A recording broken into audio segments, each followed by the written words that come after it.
आप लोग चाहते हैं कि हम लोग कंटिन्यूअसली वीडियोस बनाएं, ठीक है, कंटिन्यूअसली आप ये चाहते हैं कि हम लोग वीडियोस बनाएं, तो हमारे लिए हमको क्या चाहिए, हमें चाहिए कि आप इसको मैक्सिमम तरीके से वायरल करें, वीडियोस को ज्यादा ज्यादा लोगों को आप पहुंचाएं, लाइक करें, अगर वीडियो आप पहली बार देख रहे हैं तो लाइक करें। एक टीचर को और क्या चाहिए, यूट्यूब पे अगर एक टीचर पढ़ा रहा है, यूट्यूब पे अगर एक टीचर पढ़ा रहा है तो उसका सबसे बड़ा मोटिवेशन यही है कि आप लोग उस वीडियो को अगर पसंद आता है, मैं हमेशा नहीं बोलता हूं लाइक करो, अगर पसंद आता है तो उसको लाइक करिए, आप लोग शेयर करिए, सबसे बड़ी चीज है, ठीक है। यही एक टीचर को मोटिवेट करता है। अगर उसके बच्चे क्लास में बैठे होते हैं ज्यादा तो वो उसको बहुत मोटिवेशन मिलता है, वो पढ़ाने में एक अलग जोश उसके अंदर होता है।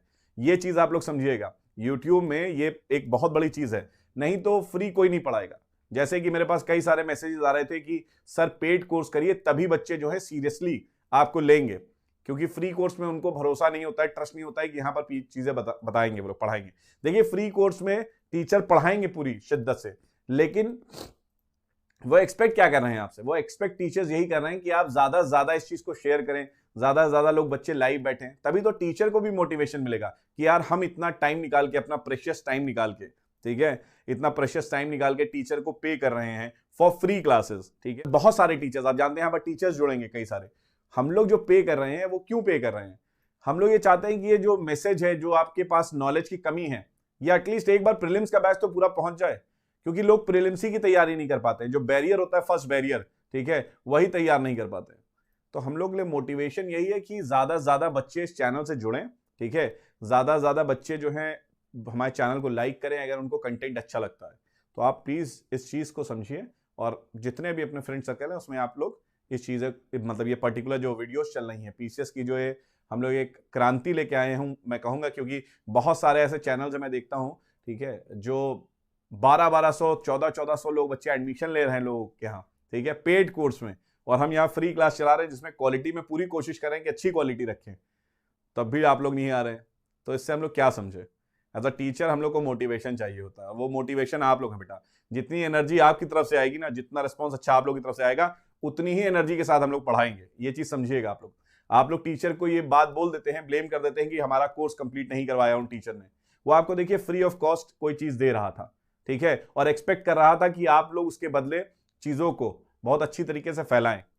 यही तो एक इमोशनल कनेक्ट है, कैमरे के उस पार मोबाइल पे आप बैठ के देख रहे हैं मुझको, लैपटॉप में आप देख रहे हैं मुझको, और मैं कैमरे के इस पार हूं, हमारे बीच में तो यही कनेक्शन है।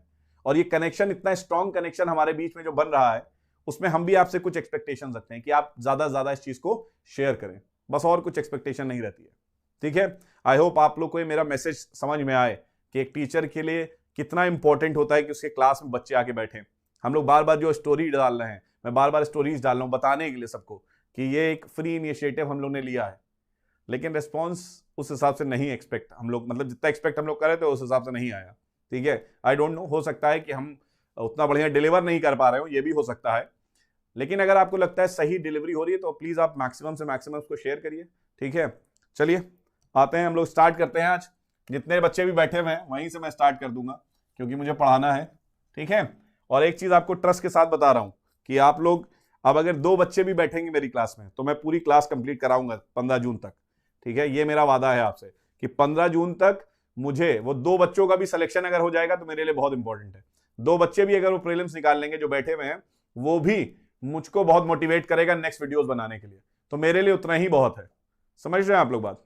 चलिए, कल हम लोग ने पढ़ा था कंपोजिशन, एटमॉस्फेयर का संगठन हम लोग ने पढ़ा था, ठीक है। आइए एनर्जी वापस लेके आते हैं, ठीक, आइए बहुत अच्छी तरीके से समझते हैं चीजों को। आज हम लोग जो पढ़ेंगे वो पढ़ेंगे बेटा संरचना, ठीक है। हम लोग आज जो पढ़ रहे हैं वो वायुमंडल की संरचना पढ़ रहे हैं, जिसको बोलते हैं स्ट्रक्चर, वायुमंडल की संरचना या स्ट्रक्चर ऑफ द एटमॉस्फेयर। आज स्ट्रक्चर के बारे में बात करते हैं दोस्त, और स्ट्रक्चर बहुत ही इंपॉर्टेंट टॉपिक है। अगर आप इसको कायदे से समझ लेंगे तभी आप समझ पाएंगे कि जो आगे आने वाली चीजें हैं, जिसमें मैं ग्लोबल वार्मिंग के बारे में डिटेल में बात करूंगा, जिसमें ओशियन डिप्लीशन के बारे में, ओजोन क्षरण के बारे में बात करूंगा, वो सारी चीजें तभी आपको समझ में आएंगी। तो आइए कुछ हम लोग एक काम करते हैं, एक एक कैसा स्ट्रक्चर है हमारा उसको समझ लेते हैं, और उसमें क्या क्या चीजें समझने वाली हैं, आपको कौन कौन सी चीजें समझनी है, उसको एक एक पॉइंट करके हम लोग लिखते चलते हैं, ठीक है। चलिए बहुत बढ़िया, आइए अब हम लोग बनाते हैं, पहले एक स्ट्रक्चर बना लेते हैं। सर ये स्ट्रक्चर दिख रहा है, ठीक है। चलिए, तो यहां पर अगर हम लोग देखेंगे इधर, तो स्ट्रक्चर बनाने की मैं कोशिश करता हूं। इसको मान लीजिए आप लोग 0 डिग्री अक्षांश लैटिट्यूड, यहां पर मान लीजिए 0 डिग्री लैटिट्यूड, और यहां पर मान लीजिए आप ध्रुव। ठीक है, यहां पर मान लो ये विषुवत रेखा है। ठीक है, और ये विषुवत रेखा के ऊपर वायुमंडल। मतलब कहने का ये है, अगर आप पृथ्वी को देखेंगे इस प्रकार, अगर आप पृथ्वी को इस प्रकार देखेंगे तो यहां पर आपके विषुवत रेखा है, यहां पर कोई लड़का खड़ा हुआ है। ठीक है, इसके ऊपर का वायुमंडल, इसके ऊपर का वायुमंडल। ठीक है, इसको समझ लेते हैं ये, या इधर समझ लो खड़ा है, इधर खड़ा है, तो यहां का वायुमंडल, इसके ऊपर का वायुमंडल, एक ये वायुमंडल हो गया, और एक आपका वायुमंडल ध्रुवों पर है। ठीक है, यहां पर ध्रुवों के ऊपर है, तो यहां ध्रुव के ऊपर आप देखेंगे इधर एक वायुमंडल है और एक इधर आप देखेंगे, राइट। और इस प्रकार से वायुमंडल पूरा आपको नजर आएगा, और वायुमंडल पूरा ऐसे घेरे हुआ है, ये हम बात कर चुके हैं। तो कुछ इस तरीके से समझने की कोशिश करते हैं। यहां पर ये है आपके ध्रुव, ये है पोल्स। ठीक है, और यहां पर आपका विषुवत रेखा है, इक्वेटर है, मैं इंग्लिश में भी लिख दे रहा हूं, इक्वेटर। ठीक है, और ये है पोल्स। लैंग्वेज की कहीं प्रॉब्लम आए, अगर मैं हिंदी या इंग्लिश में ज्यादा लिख रहा हूं तो प्लीज कमेंट करके आप लोग बता दीजिएगा। अब हम लोग बात करते हैं सबसे पहली लेयर की, अपनी सबसे पहली लेयर के बारे में बात करते हैं। ठीक है, सबसे पहली लेयर जो हमारी होगी वो सबसे निचली लेयर होगी। ठीक है, सबसे निचली लेयर होगी। तो यहां पर इक्वेटर के बारे में अगर हम लोग बात करें तो इक्वेटर में जो हाइट है सबसे निचली परत की, सबसे निचले, ठीक है, लोअर मोस्ट की, उसकी हाइट है 16 किलोमीटर। ठीक है, इक्वेटर के ऊपर जो सबसे निचली परत है उसकी हाइट है 16 किलोमीटर, और यहां पर इसकी हाइट है ध्रुव के ऊपर 6 किलोमीटर। ठीक है, 6 से 7 किलोमीटर है, वेरी करती रहती है। इस परत को हम क्या बोलेंगे, सबसे निचली परत जो हमारी है इसको हम बोलेंगे बेटा क्षोभ मंडल।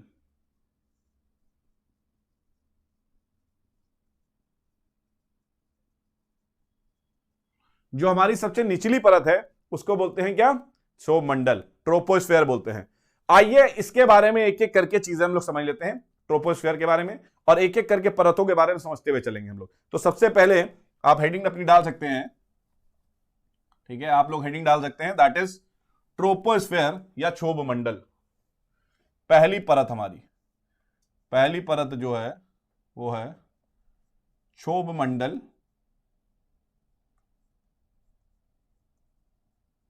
या ट्रोपोस्फेयर। ठीक है, इसको हिंदी में भी लिख लीजिएगा इस प्रकार से, ट्रोपोस्फेयर। क्यों, क्योंकि पीसीएस में यूपी के क्वेश्चन आया हुआ है 2018 में, ये क्षोभ मंडल ना देके ट्रोपोस्फेयर दिया था। सबसे पहली चीज तो एक ग्रीक शब्द है, सबसे पहले याद रखिएगा, ग्रीक शब्द है जिसका नाम है ट्रोपोस। ठीक है, एक ग्रीक शब्द है जिसका नाम है ट्रोपोस। अब ट्रोपोस की मीनिंग क्या है, ट्रोपोस का अर्थ क्या होता है? देखिए, ट्रोपोस का अर्थ होता है, इसका अर्थ अगर आप देखेंगे तो इसके अर्थ दो हैं। एक तो है आपका मिश्रण, जिसको बोलते हैं मिक्सिंग। ठीक है, और दूसरा है विक्षोभ, जिसको बोलते हैं टर्ब्यूलेंस। ठीक है, दो अर्थ निकलते हैं यहां पर, किसके, ट्रोपोस के। तो ट्रोपोस शब्द के अगर आप अर्थ देखेंगे तो यहां पर लिखा है मिश्रण, और दूसरा बेटा यहां पर क्या है, विक्षोभ। ये चीज समझ में आ रही है आपके बात? मिश्रण किस चीज का, किस चीज के मिश्रण के बारे में हम लोग बात कर रहे हैं यहां पर? ऑब्वियस सी बात है, यहां पर गैसों का मिश्रण हो रहा है, यहां पर धूल कण और गैसों का मिश्रण है, जलवाष्प, धूल कण और गैसों का मिश्रण है। यहां पर आपके मिक्सिंग हो रही है गैसेस की, वाटर वेपर की और डस्ट पार्टिकल की। ठीक है, इस लेयर में, जिस लेयर में इतनी सारी चीजों का मिश्रण होगा, ठीक, इतनी सारी चीजों का मिश्रण होगा, उसको हम क्या बोलेंगे, ट्रोपोस्फेयर बोलेंगे। क्या आपको दूसरी परतों में ऐसा मिश्रण मिलता है? नहीं, बहुत rare of the rare case, बहुत कम।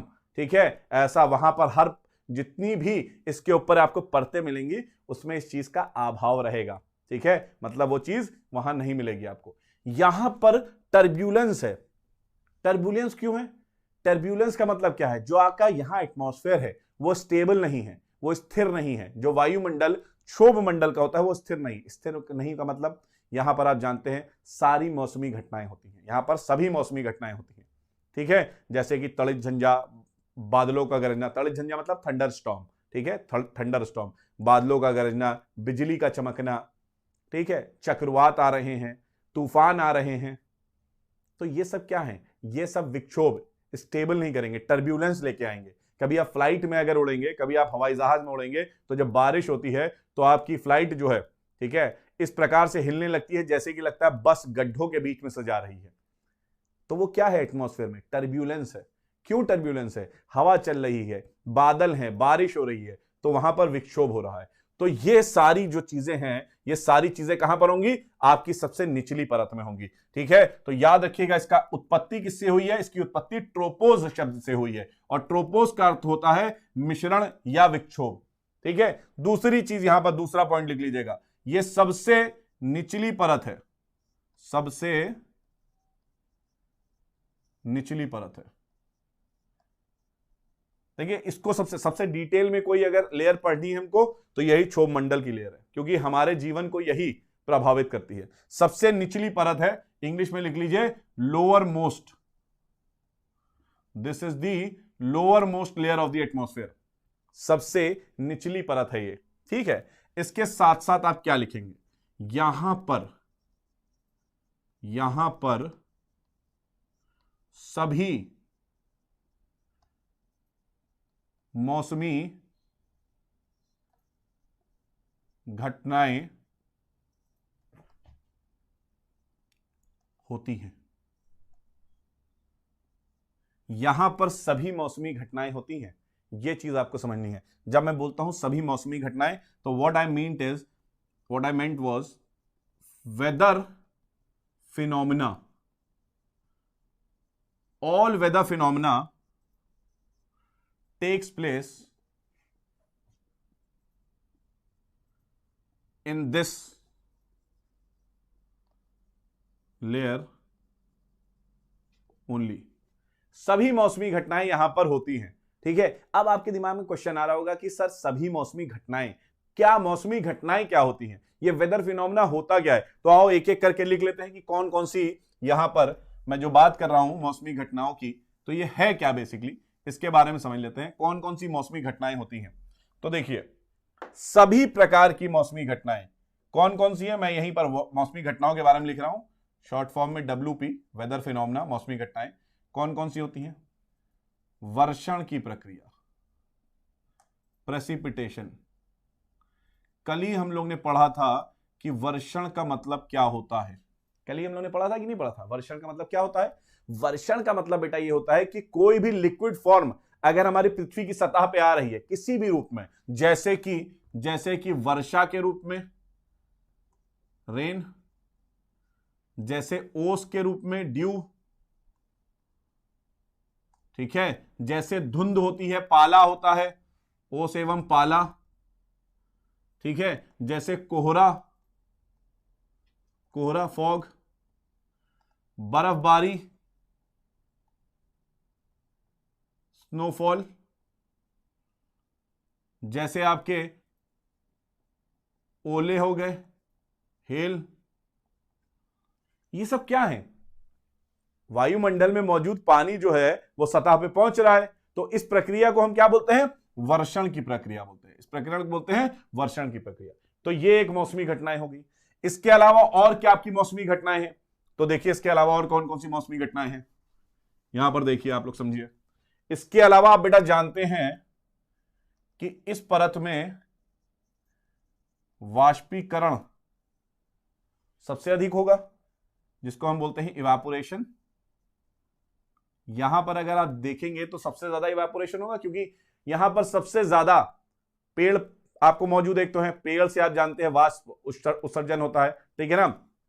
दूसरा, यहां पर जल निकाय है, यहां पर महासागर है, तो यहां पर इवापोरेशन सबसे ज्यादा होगा। इसके अलावा यहां पर संघनन की प्रक्रिया होगी, ठीक है बेटा, यहां पर कंडेंसेशन की प्रक्रिया होगी। कंडेंसेशन आप जानते हैं, संघनन की प्रक्रिया आप जानते हैं, मैंने कल आप लोगों को बताया था क्या होता है संघनन प्रक्रिया। अगर वाष्प, ठीक है, जो आपका वाटर वेपर है, जल वाष्प है, वो जब ठंडा होता है तो जल बूंद में तब्दील हो जाता है। इस प्रक्रिया को हम क्या बोलते हैं, संघनन की प्रक्रिया बोलते हैं, कंडेंसेशन की प्रोसेस बोलते हैं। तो कंडेंसेशन का प्रोसेस यहां होगा।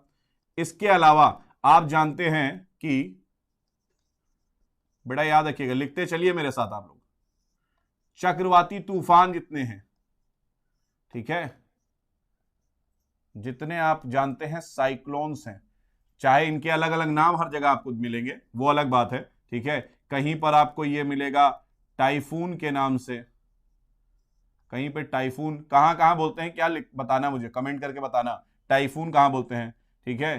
फिर हरिकेन, हरिकेन के रूप में मिलेंगे आपको ये, ठीक है, हरिकेन कहां होता है, ठीक है। टॉर्नेडो आपको मिलेगा, टॉर्नेडो, तो टॉर्नेडो कहां होता है, तो कभी कभार ऐसे बेसिक क्वेश्चन आ जाते हैं।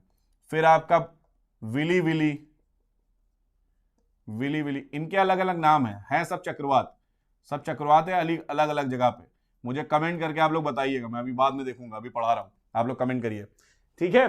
तो चक्रवाती तूफान भी यहीं पर चलते हैं। अच्छा, इसके अलावा और क्या होता है, इसके अलावा और कौन सी आपको चीज मिलती है, तो इसके अलावा आपको बता दूं मैं, इन चीजों के अलावा, चक्रवाती तूफान के अलावा आप जानते हैं यहां पर इस पर्टिकुलर सेक्टर में बहुत सारे भंवर भी चलते हैं, भंवर, जिसको एडीज बोलते हैं हम लोग।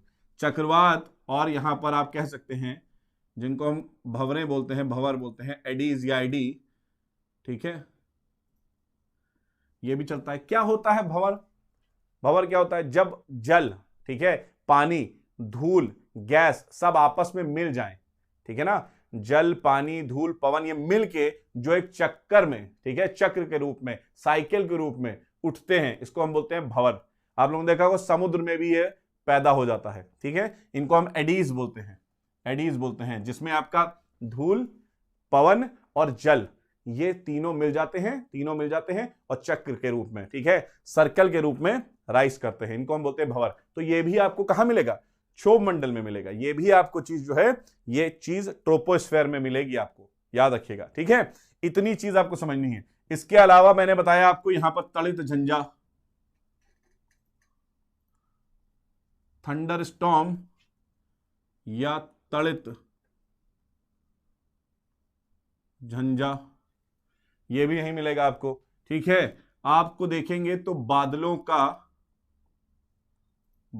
का गरजना, ये प्रोसेस भी आपको यहीं मिलेगी, बादलों का गरजना भी यहीं मिलेगा आपको, ठीक है। बिजली का चमकना, बादलों का गरजना, मतलब जितनी भी मौसमी घटनाएं हैं, ये सारी घटनाएं यहीं मिलेंगी। बादलों का गरजना तभी होगा जब बादल भैया बनेंगे, ठीक है। तो मेघों का, यहां मेघों का निर्माण भी इसी में होता है, ठीक है, और मेघों का निर्माण होगा तभी बारिश होगी, ये मैं पहले ही बता चुका हूं।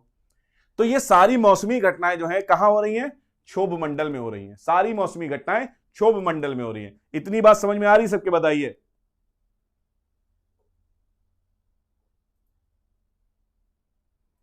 अच्छा, डेली ये बता दिया करूं मैं कि ये जो टॉपिक है कौन सी बुक से आपको पढ़ना है, ठीक है, बिल्कुल बता दूंगा। आज का जो मैंने एटमॉस्फेयर टॉपिक आपको मैं पढ़ा रहा हूं, ठीक है, ये 11th क्लास की ज्योग्राफी की बुक है, फंडामेंटल्स ऑफ फिजिकल ज्योग्राफी, ठीक है, भौतिक भूगोल के मूल सिद्धांत। उसमें आप जाइएगा, वायुमंडल का चैप्टर है, ठीक है, पहला चैप्टर है, उसको आप पढ़िएगा, ठीक, वायुमंडल का। दूसरा जो मैं कल पढ़ाऊंगा जब, ठीक है, जब मैं आपको ozone depletion, global warming, acid rain, अम्ल वर्षा, ये पढ़ाऊंगा, तो भी मैं आपको बुक बता दूंगा कि कौन सी बुक में आपको चीजें मिल जाएंगी। मैं 2-3 बुक बता दूंगा, क्योंकि केवल मैं यहां पढ़ाता हूं तो किसी एक पुस्तक की चीज वहीं उसमें आपको नहीं मिलेगी, ठीक है, क्योंकि किसी भी एक पुस्तक में सभी चीज नहीं मिलती है। और एज अ टीचर हम लोग का कर्तव्य होता है कि हम लोग सारी चीज जो है वो आपके पास पहुंचाएं, ठीक है। तो आपको मैं 3-4 बुक बता दूंगा, लेकिन आप पढ़िएगा एक, जितना मैं बता रहा हूं आप इसका नोट्स बनाते चलिए। आई होप आप ये नोट्स बनाते चलेंगे। आज मैं नोट्स के फॉर्मेट में इसीलिए पढ़ा रहा हूं, ठीक है। क्लियर है आपको, ये बात समझ में आ गई? चलिए अब कुछ और बात आपसे करते हैं, ठीक है, कुछ बात और आपसे कर लेते हैं कि जो गैसों का द्रव्यमान है, जो मास है गैसेस का, ठीक है, वो 75% जो है वो इसी लेयर में है। गैसों का जो द्रव्यमान है, ठीक है, गैसों का द्रव्यमान, मास ऑफ द गैस, मैंने से मास ऑफ द गैस मतलब पूरे वायुमंडल की गैस, ठीक है, पूरे वायुमंडल की गैस की अगर बात करें तो उसका 75% आपको इसी परत में मिल जाएगा, ठीक है, 75% याद रखिएगा, इसी में आपको मिल जाएगा। मतलब आपको गैसों का घनत्व जो है, गैसों का घनत्व सबसे ज्यादा कहां मिलेगा? क्षोभ मंडल में मिलेगा। कल मैंने आप लोगों को बताया था कि पृथ्वी के जितने समीप आ पाएंगे, ठीक है, जितने आप अर्थ के निकट आएंगे, अर्थ के सरफेस के पास आएंगे, उतना क्या होगा? जो गैसों का घनत्व है, density of the gases will what? Increase, it will increase, ठीक है। दूसरी चीज आपको एक और बतानी है यहां पर, ठीक है, अगर मैं बात करूं 50% of the entire gas of atmosphere, अगर मैं वायुमंडल में मौजूद जितनी भी गैस हैं, वायुमंडल में मौजूद जितनी भी गैस हैं, उसका अगर मैं 50% गैस के बारे में बात करूं तो आपको जान के ये आश्चर्य होगा कि 5.6 किलोमीटर की ऊंचाई तक पाया जाता है, या आप कह सकते हैं 5.6 किलोमीटर की ऊंचाई तक सीमित है। मतलब 50% ऑफ द गैस, जितनी भी गैस है हमारी, वायुमंडल की ऊंचाई कितनी थी हमने बताई थी? 16,000 से 29,000 किलोमीटर। इफेक्टिव कितनी है? लगभग 1000 है ना, वास्तव में तो 800 किलोमीटर होती है, लेकिन 1000 आप मान के रखिए, 1000 किलोमीटर इफेक्टिव है। उसमें जितनी गैसेस हैं उसका लगभग 50%, पूरी गैस जितनी भी वायुमंडल में है वो कितने में? 5.6 किलोमीटर, 5.6 किलोमीटर में ही आपको मिल जाएगी। मतलब कि पृथ्वी के निकट गैसों का घनत्व बहुत अधिक है, बहुत ज्यादा है। समझ में आ रही बात आपके? इनफैक्ट एक चीज और बता दूं कि लगभग 90+%, ठीक है, ऑफ द एंटायर गैस, पृथ्वी पर मौजूद 90% से अधिक गैस, पृथ्वी के वायुमंडल में मौजूद लगभग 90% से अधिक गैस आपको मिलती है सीमित कितने क्षेत्र में है? 29 किलोमीटर तक की ऊंचाई तक सीमित है।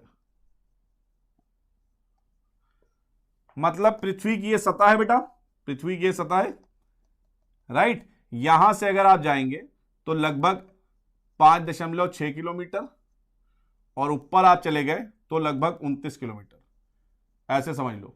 तो यहां पर इस रेंज में पूरी की पूरी 50% गैस है, और अगर इन दोनों को हम मिला लें, इन दोनों को मिला लें, ठीक है, 29 किलोमीटर तक चले जाए तो 90% गैस आपको जो है वो यही मिल जाएगी।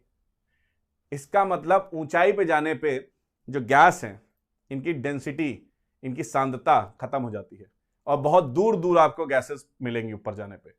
इसका एक और मतलब यह है कि पृथ्वी के जितने निकट आ पाएंगे, जितने निकट आएंगे, उतने ही निकट आपको ग्रीन हाउस गैस मिलेंगी, उतनी ही ज्यादा। जितना आप अर्थ सरफेस के नियर आएंगे उतनी ही ग्रीन हाउस गैसेस आपको क्या है? ज्यादा मिलेंगी। हरित गृह गैस का आप घनत्व बढ़ता हुआ आपको नजर आएगा। क्लियर है? इतनी बात क्लियर है तो बताइए मुझे सब लोग, इतनी बात अगर क्लियर है तो बताइए। सबके बात समझ में आ रही है?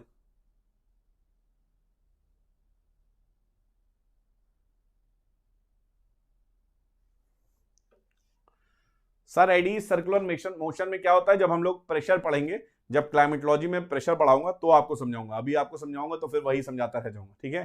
तो हम लोग प्रेशर पढ़ेंगे, जब प्रेशर क्या होता है, हाई प्रेशर लो प्रेशर क्या होता है, कैसे विंड्स मूव करती हैं, प्रेशर ग्रेडियंट, दाब प्रवणता क्या होता है, प्रेशर ग्रेडियंट क्या होता है, ठीक है, वो टेम्परेचर ग्रेडियंट क्या होता है। जब ये सारी चीजें समझ लेंगे तब आपको समझ में आएगा। तो वेट करिए, क्लाइमेटोलॉजी में हम लोग पढ़ेंगे। इतनी बातें आप लोग सबके क्लियर है? चलिए बहुत बढ़िया। अब आइए कुछ आप लोग से बात बताते हैं, कुछ आप लोग से बात समझनी भी है, बतानी भी है।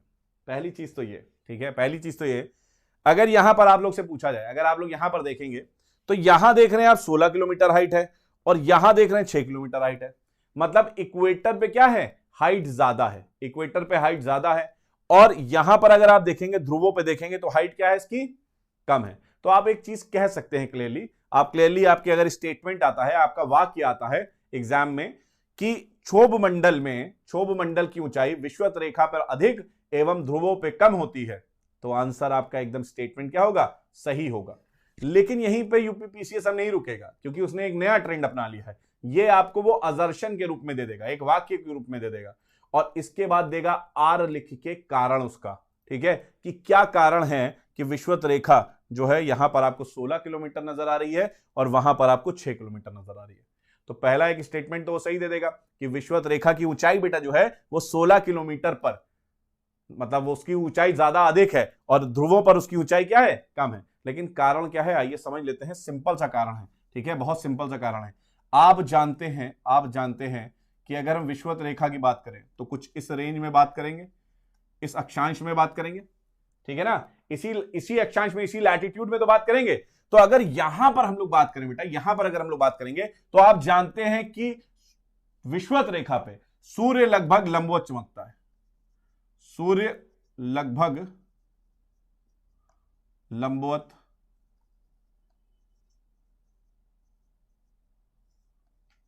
चमकता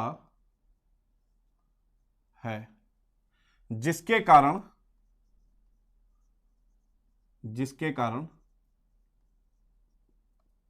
अब क्या होगा, इसके कारण यहां का तापमान अधिक हो जाता है। ये कल हम लोगों ने समझा था। और जब ये अधिक हो जाएगा तो नेक्स्ट स्टेप क्या होगा, इसके कारण नेक्स्ट स्टेप क्या होगा, हवा, ठीक है, हवा क्या हो जाएंगी आपकी, गर्म, और गर्म होकर हवा क्या हो जाएंगी, हवा का घनत्व कम। ये कल हम लोगों ने पढ़ा था, हवा का घनत्व क्या हो जाएगा, कम हो जाएगा।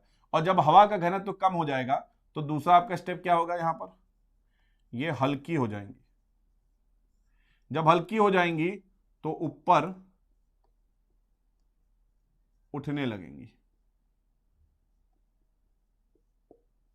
बस यहां पर आपने बात समझ ली। यहां पर मैंने क्या बताया, यहां पर क्योंकि सन जो है वो क्या है, इंग्लिश में भी बता दे रहा हूं, परपेंडिकुलर है, और हिंदी वाले भी फिर से समझ ले, सन यहां पर परपेंडिकुलर है, लंबवत है, जिसके कारण यहां पर टेम्परेचर जो होगा कैसा होगा, temperature would be high, temperature यहां पर कैसा होगा बेटा, ज्यादा होगा। क्यों, क्योंकि सूर्य की किरण जो है एकदम सीधे पड़ रही है, ठीक है, जब कोई सीधे लगती है तो ज्यादा घातक होती है। समझ में आ रहा है।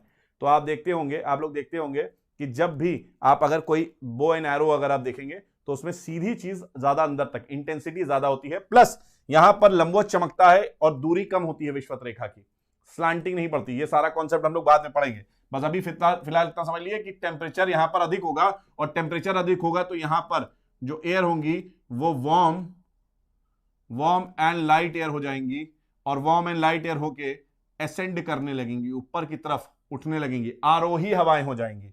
यहां पर क्या होंगी, हवाएं आरोही होंगी, ठीक है। हवा यहां पर किस प्रकार बेटा होगी, आरोही। बस यही तो चाहिए था, इतना ही जवाब आपको चाहिए। अगर आरोही होंगी हवाएं तो यहां पर जो मौजूद गैस हैं, गैस को आरोही हवाएं क्या करेंगी, धक्का लगाएंगी। तो कारण आपका क्या लिख के देगा, कारण लिख के देगा कि विषुवत रेखा पे गर्मी के कारण आरोही हवाएं धक्का लगा के गैसों को ऊपर कर देती हैं या इस परत को ऊपर उठा देती हैं, ठीक है। आपका सिंपल सा क्वेश्चन वो बताएगा कि because sun is perpendicular on this particular equator and the temperature becomes high, so the warm light air ascends and pushes this particular layer, ठीक है। तो यहां पर ये क्या करेगा, पुश कर देगा इस लेयर को, बस हाइट ज्यादा हो गई। क्यों, क्योंकि सूर्य यहां पर लंबवत चमक रहा था। वहीं अगर हम लोग बात करेंगे ध्रुवों की, तो आप सब जानते हैं कि ध्रुव कैसे हैं, ये पर्टिकुलर पॉइंट हो गया। आप दूसरा जानते हैं कि ध्रुव, ठीक है, जिसको हम बोलते हैं पोल्स आर वेरी कोल्ड, बहुत ठंडे होते हैं पोल्स। अगर पोल्स के बारे में बात करेंगे तो बहुत ठंडे होते हैं, और क्योंकि ये ठंडे होते हैं तो याद रखिएगा, ठंडी हवा के बारे में एक चीज याद रखिएगा, ठंडी हवा का घनत्व हमेशा क्या होगा, अधिक होगा, ज्यादा होगा। और क्योंकि ठंडी हवा का घनत्व अधिक है इसलिए ये क्या होंगी, भारी। और भारी चीज हमेशा क्या होती है, नीचे की तरफ गिरती है, तो नीचे गिरेंगी। ठीक है, यहां पर आप एक चीज समझ लीजिएगा कि जो कोल्ड एयर है, कोल्ड एयर, ये कोल्ड एयर क्या होती है, छोटा सा लिख रहा हूं, कोल्ड एयर हमेशा याद रखिएगा इनकी डेंसिटी अधिक होगी, ज्यादा होगी। कोल्ड एयर की डेंसिटी क्या होगी, ज्यादा होगी। और डेंसिटी ज्यादा होने की वजह से ये क्या होंगी, भारी होंगी। और भारी होकर ये इस प्रकार नीचे की तरफ डिसेंड करेंगी, अवरोही हवाएं होंगी। ठंडी पोल्स पे कैसी हवाएं चलती हैं, अवरोही हवाएं चलती हैं। बस आंसर मिल गया। पीसीएस में पूछने दो स्टेटमेंट वाला क्वेश्चन, कैसे भी क्वेश्चन आए, हम तो समझ गए कॉन्सेप्ट। और अगर हम लोग कॉन्सेप्ट समझ गए हैं तो आप पूछने दीजिए उसको कुछ भी कॉन्सेप्ट लगा के। जनता गलत करके आएगी, आप जितने लोग बैठे हैं वो सब सही करके आना। क्योंकि आपको मैंने बता दिया यहां पर टेम्परेचर ज्यादा होता है, यहां पर टेम्परेचर ज्यादा होता है, इस वजह से हवाएं हल्की होकर ऊपर उठती, गर्म होके, और हवा ऊपर उठेगी तो पुश करेगी, वायुमंडल को पुश कर देती है। ठीक है, और एक तरफ आपकी हवा ठंडी है तो नीचे गिर रही है, तो क्या करेगी, जो आपकी वायुमंडल की परत है उसको नीचे कर देगी। आई होप यहां तक बात सबके समझ में आ गई, क्लियर है, सबके बात समझ में आ रही है यहां तक? बताइए, यस करके लिख के बताइए अगर बात समझ में आई है तो।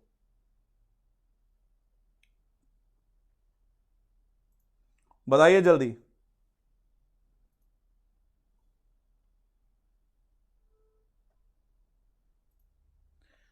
जितने लोग भी हैं बताइए समझ में आई बात। अगर समझ में आ गई तो इसकी स्क्रीनशॉट ले लो, इसकी स्क्रीनशॉट ले लो।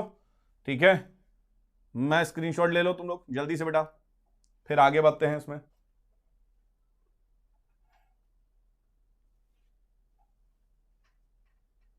ठीक, जितने लोग नए लोग आ रहे हैं चैनल को सब्सक्राइब कर लीजिए।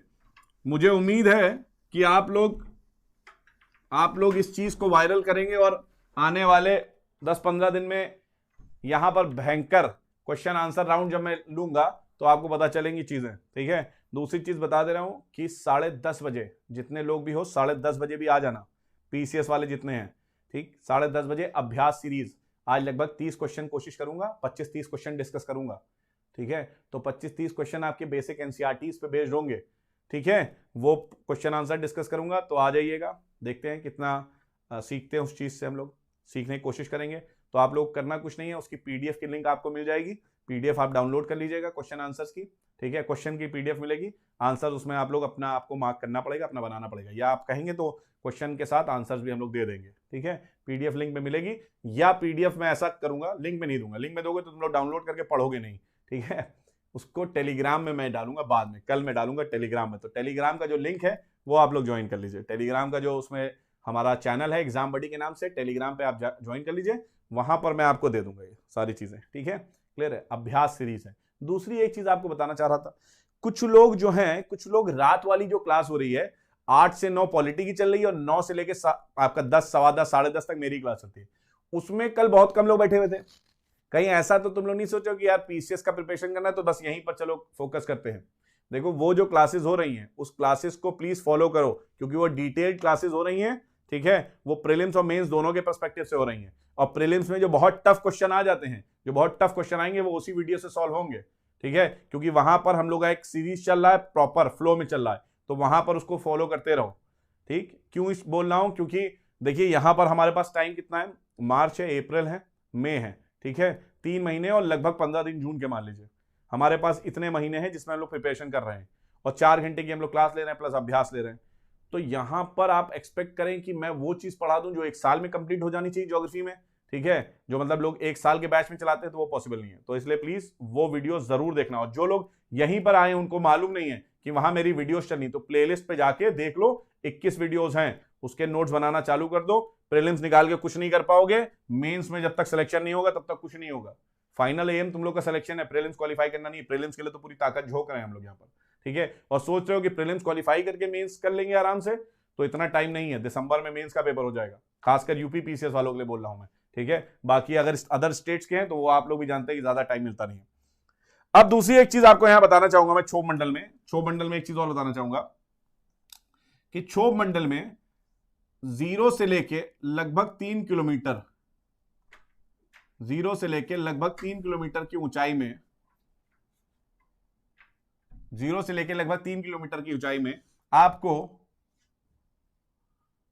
एक लेयर मिलती है जिसको हम बोलते हैं फ्रिक्शन लेयर। ठीक है, घर्षण परत। ठीक, क्या बोलते हैं? फ्रिक्शन लेयर बोलते हैं। ठीक है ना। तो ये फ्रिक्शन लेयर होता क्या है, फ्रिक्शन लेयर होता क्या, इसके बारे में थोड़ी सी समझ लेते हैं। देखो, आप जानते हो कि नॉर्मली आप देखोगे, अगर पहाड़ वहाड़ों की हाइट देखोगे तो ज्यादातर जो होते हैं वो कितनी हाइट में होंगे आपके? नॉर्मली 3 किलोमीटर तक आपको पहाड़ मिल जाते हैं। ठीक है, पठार मिल जाते हैं, ऊंचे उठे हुए भाग मिल जाते हैं। 3 किलोमीटर, उसके ऊपर भी मिलते हैं कुछ, आप तो आपको 8-8 किलोमीटर तक भी मिलेंगे हिमालय, लेकिन नॉर्मली मैं बात कर रहा हूं। तो नॉर्मली यहां पर आप देख सकते हैं, इसको क्या बोल रहे हैं हम? 3 किलोमीटर बोल रहे हैं। और मैंने बोला कि ये घर्षण परत है। घर्षण परत का मतलब क्या है? यहां पर जो विंड्स हैं आपकी, पवन, ठीक है, जो विंड्स हैं उनके लिए फ्रिक्शन लेयर है। भाई पवन अगर आप देखिए समुद्र के ऊपर चलेगी, अगर विंड्स जो हैं वो ओशन के ऊपर चल रही हैं तो बहुत आराम से चल जाएंगे। क्यों आराम से चली जाएंगे? क्योंकि सिंपल सी बात है, वहां पर कुछ आपको उसमें रोक टोक नहीं है। तो रोक टोक नहीं है तो आराम से आपकी हवा निकल जा रही है। लेकिन जहां पर आपके जंगल होंगे, जहां पर आपके उठे हुए पहाड़ होंगे, पर्वत होंगे, पठार होंगे, माउंटेन प्लेटूज, हिल्स है आपके, ठीक है, रेज्ड अपलैंड्स हैं, वहां पर आपको फ्रिक्शन ज्यादा मिलेगा कि नहीं मिलेगा? बिल्कुल मिलेगा। तो इस लेयर को हम लोग फ्रिक्शन लेयर भी बोलते हैं। ठीक है, प्लस यहां पर आपको गैसों का घनत्व भी ज्यादा मिलेगा। याद रखिएगा कि जो आपकी फ्रिक्शन लेयर होती है, फ्रिक्शन लेयर, ठीक है, फ्रिक्शन लेयर में गैसों का घनत्व अधिक होगा। ठीक है, गैसों का घनत्व सबसे अधिक होगा, सबसे अधिक। हिंदी इंग्लिश वाले लिख लें, the density of the gases would be highest in this layer. The density of the gases would be highest in this layer. यहां तक बात समझ में आ रही है सबके? बताइए, इतनी बात सबके समझ में अगर आ गई तो बताइए मुझे, आगे बढ़ता हूं मैं। कमेंट में लिख के बताओ कि समझ में आई बात कि नहीं। ठीक है, अब कुछ चीजें मैं बताता हूं कि क्षोभ मंडल में जब आप ऊंचाई के साथ जाएंगे, तो मैं लिख दे रहा हूं कि क्षोभ मंडल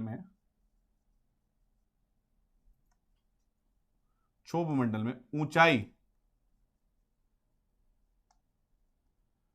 के साथ तापमान में कमी आती है। ठीक है, with increasing height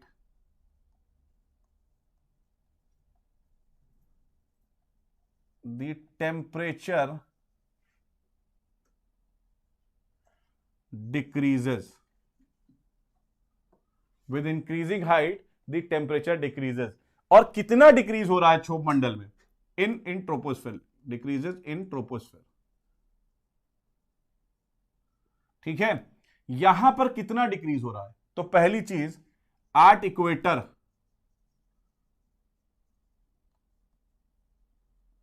विषुवत रेखा पर, ठीक है, विषुवत रेखा पर it reaches up to -80 degree centigrade. ये -80 डिग्री सेंटीग्रेड तक क्या हो जाती है? कभी कदार यहां पर टेम्परेचर हो जाता है। ठीक है, -80 डिग्री सेंटीग्रेड तक यहां पर क्या हो जाएगा? टेम्परेचर हो जाता है। कहां पर? विषुवत रेखा पर। और ध्रुवों पर कितना होता है? 8 पोल्स, ठीक है, ध्रुवों पर up to -60 degree centigrade, -60 degree centigrade, -60 degree centigrade तक ध्रुवों पर तापमान हो जाता है। अब आप लोग सोचोगे इक्वेटर पे तो सर गर्म होना चाहिए, तो भैया यहां पर हाइट भी तो मैटर कर रही है। क्यों? क्योंकि यहां पर सामान्य पतन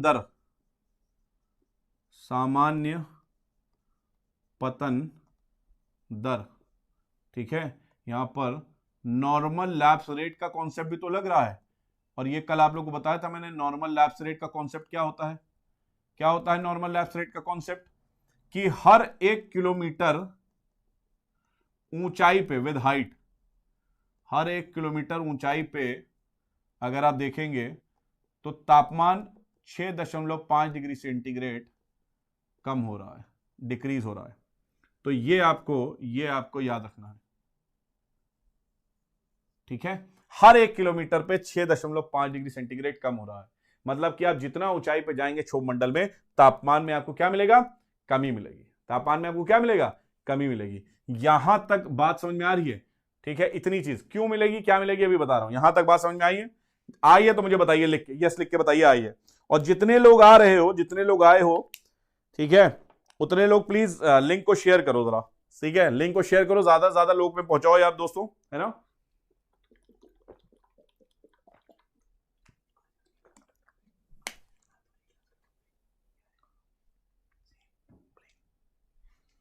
ठीक है, जितने लोग भी हो अभी चैनल पे जुड़े हुए हो, ठीक है, बहुत पेन लेके, ठीक है, बहुत मेहनत करके आप लोग को पढ़ाया जाता है। यहाँ पर बोलने में ताकत लगती है, और टीचर जितने भी यूट्यूब में फ्री क्लासेस दे रहे हैं ना, सभी टीचर्स को बहुत बढ़िया, मैं मतलब उनको बहुत मानता हूँ। जितने लोग भी फ्री क्लासेस देते हैं मैं उनको बहुत मानता हूँ, इसलिए मानता हूँ क्योंकि बहुत ही ज़्यादा मेहनत कर रहे हैं। पेड क्लासेस चलाना भी अच्छी बात है, मैं उसके अगेंस्ट नहीं हूँ, ठीक है, लेकिन फ्री क्लासेस वाले के लिए बहुत जिगर चाहिए। तो एकदम ज़बरदस्त तरीके से समझ लीजिए आप लोग काम कर रहे हैं वो लोग, ठीक है। और मेरा एम एक है कि मैं प्रीलिम्स और मेंस, ठीक है, पीसीएस का प्रीलिम्स और मेंस मैं पूरा कंप्लीट करा दूंगा, यूपीएससी का भी प्रीलिम्स और मेंस मैं पूरा कोर्स कंप्लीट कराऊंगा, ठीक है। अभी तब तक के लिए मैं कोई भी पेड कोर्स नहीं चालू करूंगा, ठीक है, paid course for that matter चालू नहीं होगा। हाँ, मोबाइल एप्लीकेशन डेवलप होंगी तो टेस्ट सीरीज बहुत सस्ते रेट पे, आपको मैंने बताया था 200 रुपए के आसपास हम लोग टेस्ट सीरीज की कॉस्ट रखने की सोच रहे हैं, वो अलग चीज है। यहां तक सबके बात समझ में आ गई है? Very good. और जितने लोग आए हो उसको शेयर करो। और एक चीज बता दे, कमेंट में कोई हमसे ये बार बार ना पूछना, बहुत गुस्सा आती है, बार बार पूछते हो कि सर क्या क्लास रेगुलर चलेगी। भैया टाइम टेबल शेयर कर दिया 1 हफ्ते का, उसके बाद का भी टाइम टेबल शेयर हो जाएगा, ठीक है। अगर 2 हफ्ते का टाइम टेबल उसमें शेयर है तो उसमें देख लिया करो यार, थोड़ा सा लिंक में डिस्क्रिप्शन में डाउनलोड कर लो हम लोग का, कि कहाँ कहाँ क्लास होने वाली है, कब कब क्लास होने वाली है, तो उसको प्लीज देख लो। हम लोग यहाँ पर फॉल्स कमिटमेंट नहीं कर रहे हैं। तो मैं बार बार बोलूं कि डेली क्लास चलेगी क्या सर, आप इसी टाइम पे लेते हैं, सारी चीजें नोटिफिकेशन में, पढ़े लिखे लोग हो यार तुम लोग, ठीक है। तो प्लीज इसको थोड़ा सा देखो। अब हम लोग समझेंगे कि नॉर्मल लैप्स रेट ये क्यों होता है, इसके पीछे की कहानी समझेंगे। ये कहानी थोड़ी सी हम लोग समझिए, नॉर्मल लैप्स रेट के पीछे की कहानी। मैं नहीं चाहता कि आप लोग पीसीएस में बैठे हो और कोई क्वेश्चन आए तो आप फंस जाएं। मैं ऐसा एकदम नहीं चाहता हूं कि वहां पर अगर क्वेश्चन आए और आप लोग, इसलिए कॉन्सेप्चुअल क्वेश्चन है, आप लोग कर नहीं पाए, क्योंकि बाकी आप देखेंगे कि बहुत सारी कोचिंग आपको पढ़ा दे रही है, ठीक है, और वो ये सब बोल के नहीं पढ़ाती कि ये मेंस का पार्ट है बेटा, इसको भी पढ़ने से कोई फायदा नहीं। इसको पढ़ने से बिल्कुल फायदा है। आप अगर पेपर उठा के देखेंगे, क्वेश्चन आया है कि हिमालय, ग्रेटर हिमालय में, वृहद हिमालय में क्या वहां पर जीवाश्म पाए जाते हैं, क्या ग्रेटर हिमालय में फॉसिल्स मिलते हैं, ये क्वेश्चन आया था, कॉन्सेप्चुअल क्वेश्चन आया था, और इसके नीचे कारण दिया हुआ था। तो इस प्रकार के अगर क्वेश्चन आ रहे हैं ज्योग्राफी में, तो कहां से आप, अगर उसको अच्छी तरीके से नहीं पढ़ोगे तो कैसे सॉल्व करोगे, ठीक है। चलो अब हम लोग देखते हैं कि नॉर्मल लैप्स रेट क्यों है। ये जो आपका देखा आपने सामान्य पतन दर, ठीक है, सामान्य पतन दर या नॉर्मल लैप्स रेट, ये नॉर्मल लैप्स रेट क्यों है? आप जानते हैं कि जो गैसेस हैं, ठीक है, गैसेस या जलवाष्प, अभी आपको मैंने बताया 5.6 किलोमीटर पर अगर आप देखेंगे तो आपको 50% गैस मिलेगी। पूरे वायुमंडल की कितनी गैस मैंने बताई? 50% बताई। एक फिगर ये बताया मैंने आपको। दूसरा फिगर एक और समझ लो, ठीक है, कि लगभग 5 किलोमीटर तक, पृथ्वी से, मतलब पृथ्वी की सतह से 5 किलोमीटर की हाइट तक आपको 90% जलवाष्प यही मिल जाता है, ठीक है। इसका मतलब यह है कि पृथ्वी के सतह के, और आपको मैंने एक चीज बताई थी कि कार्बन डाइऑक्साइड, मीथेन, जितनी भी गैसेस है, ग्रीन हाउस गैस, ठीक है, और वाटर वेपर जो कि अगेन ग्रीन हाउस गैस है, तो ये सारी ग्रीन हाउस गैस आपको कहां मौजूद मिलेंगी? सतह के जितने नजदीक आओगे उतने नजदीक आपको सतह के ग्रीन हाउस गैस मिलेंगी। तो कब समझ लो इस प्रकार से आप यहां पर कि ये ग्रीन हाउस गैस की लेयर जो है कहां पर है, सतह के पास है। इसका मतलब ग्रीन हाउस गैस यहां पर है, मैं ये कह रहा हूं यहां पर मैं लिख दे रहा हूं ग्रीन हाउस गैस, हिंदी में बोलते हैं इसको बेटा हरित गृह गैस। क्या बोलते हैं, हरित गृह गैस। अब आप जानते हैं कि ग्रीन हाउस गैस करती क्या है। ग्रीन हाउस गैस पृथ्वी की सतह है, ये यहां से जो पार्थिव विकिरण निकलती है, यहां से जो पार्थिव विकिरण निकलती है इसको जाने नहीं देती है, इसको रिफ्लेक्ट कर देती है। ठीक है ना। आप जानते हैं यहां से जो ग्रीन हाउस गैस से आउटगोइंग टेरेस्ट्रियल रेडिएशन है, इसको मैं कह सकता हूं बहिर्गामी पार्थिव विकिरण। कल हम लोगों ने समझा था ये बहिर्गामी पार्थिव विकिरण जो है, या इंग्लिश में इसको अगर बोले हम तो आउटगोइंग, क्योंकि बाहर की तरफ जा रही है, आउटगोइंग टेरेस्ट्रियल रेडिएशन कह सकता हूं मैं इसको। तो आप देखते हैं कि ग्रीन हाउस गैस क्या कर रही है कि ये जो बहिर्गामी, जो हमारी आउटगोइंग टेरेस्ट्रियल रेडिएशन है, बहिर्गामी पार्थिव विकिरण है, इसको रोक के वापस एटमॉस्फेयर में क्या कर रही है, नीचे की तरफ डाल दे रही है। जिसके कारण आपकी यहां पर आपको क्या होगा, ये वाला जो पोर्शन होगा, ये वाला पोर्शन कैसा होगा, गर्म होगा, वार्म होगा। मतलब पृथ्वी की सतह के जो नजदीक वाला क्षेत्र है, जो अर्थ सरफेस के पास का क्षेत्र है, ठीक है, वहां का एटमॉस्फेयर कैसा होगा, गर्म। क्यों, क्योंकि वहां मौजूद क्या है, ग्रीन हाउस गैस मौजूद है। ठीक है, तो पार्थिव विकिरण जो रुक रही है आपकी, सब कहां पर रुक रही है, सारी की सारी पृथ्वी के नजदीक रुक रही है। क्योंकि आपने देखा कि पृथ्वी के नजदीक आपको गैस मिल रही है सभी ज्यादा। ठीक है, यहां पर आपने देखा वाटर वेपर भी आपको यहीं पर मिल रहा है। आपको बता दूं कि आप पृथ्वी से जैसे ही आप 4 किलोमीटर के ऊपर जाएंगे तो यहां पर आपको जो घनत्व है बहुत कम हो जाएगा। इनफैक्ट जैसे जैसे आप ऊपर जाएंगे गैसों का घनत्व वैसे ही कम होता जाएगा। With increasing height the density of the gases will decrease. ठीक है, जैसे जैसे आप ऊपर जाएंगे गैसेस की जो डेंसिटी है, गैसों का घनत्व है, वो बेटा क्या हो रहा है, कम हो रहा है। ठीक है, इसका मतलब यहां पर जो हीट ट्रैप हो रही है, मैं लिख सकता हूं वार्म क्यों है यहां पर, क्योंकि यहां पर ऊष्मा, हीट मतलब होता है ऊष्मा, ट्रैप मतलब होता है फंसना। जो ऊष्मा यहां फंस रही है, ऊष्मा फंस क्यों रही है, ग्रीन हाउस गैस जाने नहीं दे रहा है पार्थिव विकिरण को, तो ऊष्मा यहां पर क्या हो जा रही है, फंस जा रही है। क्योंकि यहां पर वार्म हो जा रहा है, बिकॉज ग्रीन हाउस गैस है। अब ऊपर तो ग्रीन हाउस गैस है नहीं, नो ग्रीन हाउस गैस। ठीक है, ऊपर आपकी ग्रीन हाउस गैस का घनत्व बहुत कम है, डेंसिटी बहुत कम है। नो या रेयर मतलब नहीं या नगण्य के बराबर, नेग्लिजिबल। ठीक है, नगण्य के बराबर है। तो यहां पर क्योंकि ग्रीन हाउस गैस नहीं है, इसलिए यहां पर आप क्या कहेंगे, यहां पर ग्रीन हाउस गैस नहीं है तो नो हीट ट्रैप। ठीक है, यहां पर आपका ऊष्मा जो फंस रही थी वो नहीं फंसेगी। इसका मतलब जैसे जैसे आप ऊपर जाएंगे वैसे वैसे ग्रीन हाउस गैस खत्म होगी, और जैसे जैसे आप ऊपर जाएंगे टेम्परेचर वैसे वैसे कम होगा कि नहीं होगा, क्योंकि ग्रीन हाउस गैस सतह के पास है। ठीक है, तो जो पार्थिव विकिरण निकल रही है सतह के पास ही रह जाएगी, और उसके ऊपर क्योंकि ग्रीन हाउस गैस है नहीं तो यहां पर आपको गर्मी मिलेगी नहीं। राइट, सारा खेल कहां पर हो जा रहा है, पृथ्वी की सतह के नीचे हो जा रहा है। इसके लिए मैंने यहां पर 2 फिगर दे दिए। 50% गैस लगभग 5.6 किलोमीटर के भीतर रेंज में है, और 90% वाटर वेपर वो 5 किलोमीटर के भीतर है। इसका मतलब यह हुआ कि ऊपर जाने पे आपको टेम्परेचर क्या होगा, कम मिलेगा। और यही बताता है क्या, नॉर्मल लैप्स रेट। यही बताता है क्या, सामान्य ह्रास दर या पतन दर। यही तो बता रहा है। बताओ समझ में आई बात की नहीं, इतनी बताओ, इतनी बात समझ में आई। Sir my MPPCS exam 5 April for 5 MPPCS. अच्छा, एमपीएससी का आपका पेपर है, ठीक है, बिल्कुल कोशिश करेंगे जल्द से जल्द ज्यादा से ज्यादा कवर करने की हम लोग। ठीक है,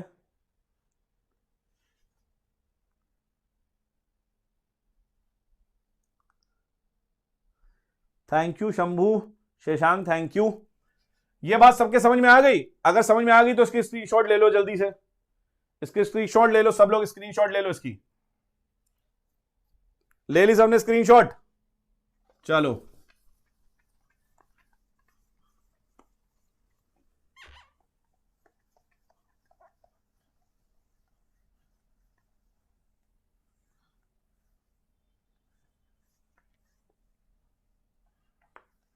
इतनी बात समझ में आ गई है? इतनी बात सबके समझ में आ गई? अगर इतनी बात समझ में आ गई तो अब मैं एक अपवाद बताने वाला हूं। अब मैं आपको एक एक्सेप्शन बताने वाला हूं, ठीक है। एक्सेप्शन क्या है, नॉर्मल पहले चीज समझ लेते हैं, ठीक है।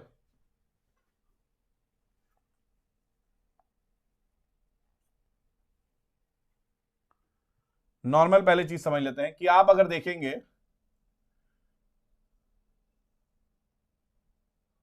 ठीक है, तो आपको हमेशा पृथ्वी पे नीचे की तरफ, अगर पृथ्वी की सरफेस है तो यहां पर आपको वार्म, मतलब यहां पर आपको हमेशा गर्म हवा मिलेगी, है ना। और जैसे जैसे आप ऊपर जाएंगे क्षोभ मंडल में जैसे जैसे ऊपर जाएंगे आप, तो अभी हम लोग ने देखा कि वहां पर आपको ठंडी कोल्ड एयर मिलेगी। बताओ ऐसा है कि नहीं? अभी यही तो हम लोग ने पढ़ा, अभी यही हम लोग ने पढ़ा है कि नहीं पढ़ा है? यही पढ़ा है कि जो वार्म एयर है वो नीचे है, और जैसे जैसे आप ऊपर जा रहे हैं हवा भी ठंडी होती जा रही है सामान्य पतन दर के हिसाब से। कहां पर?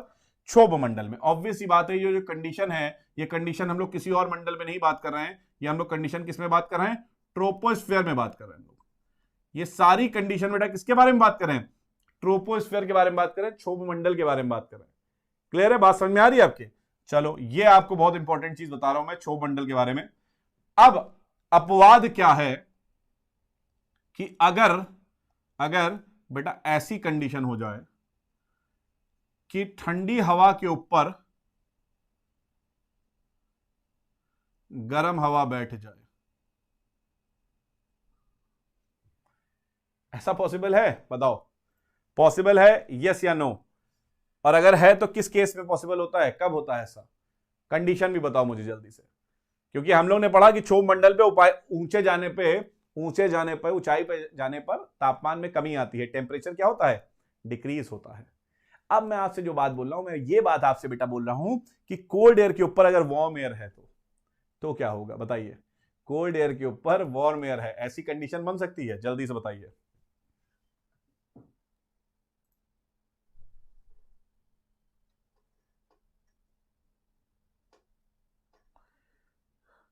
Neha, thank you for responding, आपने आंसर दे दिया उनको।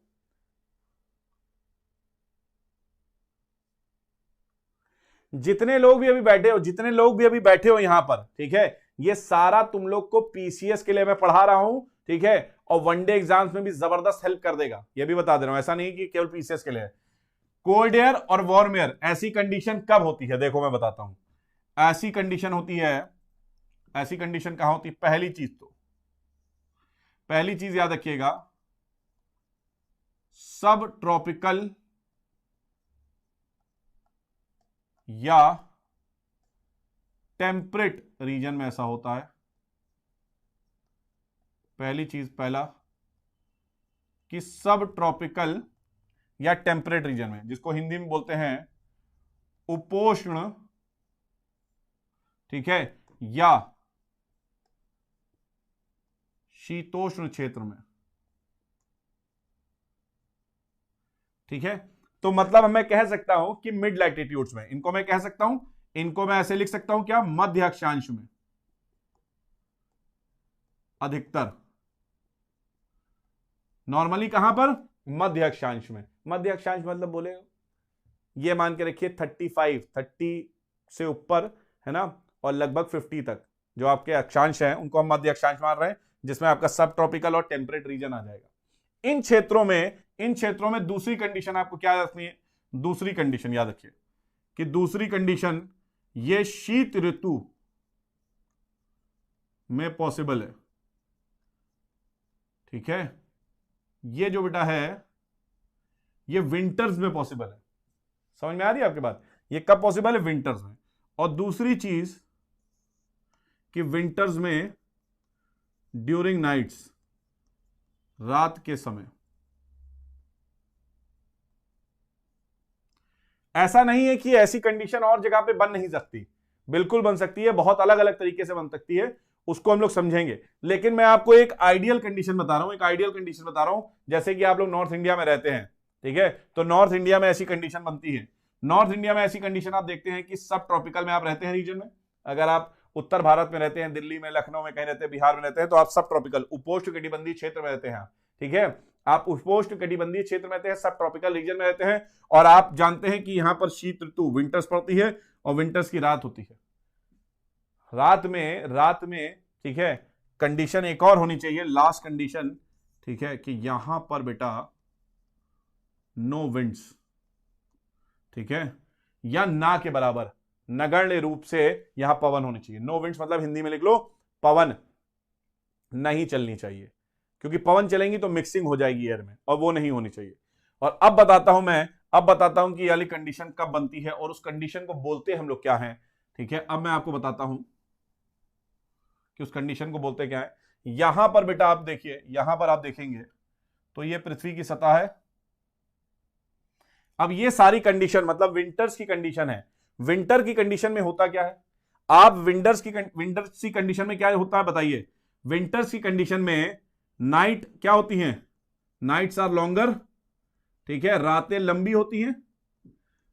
आप लिख सकते हैं रात की अवधि, हिंदी वाले लिख लें रात की अवधि अधिक होती है, रात की अवधि अधिक होती है, लिख लें हिंदी वाले। और यहां पर दिन की अवधि कम होती है। ठीक है, डेज आर शॉर्टर, ये तो आप सब जानते हैं, बस मैं लिख दे रहा हूं ताकि आप लोग को जब नोट्स आप लोग पढ़ें तो आराम से समझ में आ जाए। फिर से नाइट्स आर लॉन्गर और डेज आर शॉर्टर, ये चीज आपको समझ में आई। अब नाइट्स आर लॉन्गर और डेज आर शॉर्टर, अब यहां पर बताओ सूर्य से जो विकिरण आ रही थी, सौर्यिक विकिरण जिसको मैं बोल रहा हूं, ठीक है, ये गर्मी में ज्यादा आएगी कि सर्दियों में।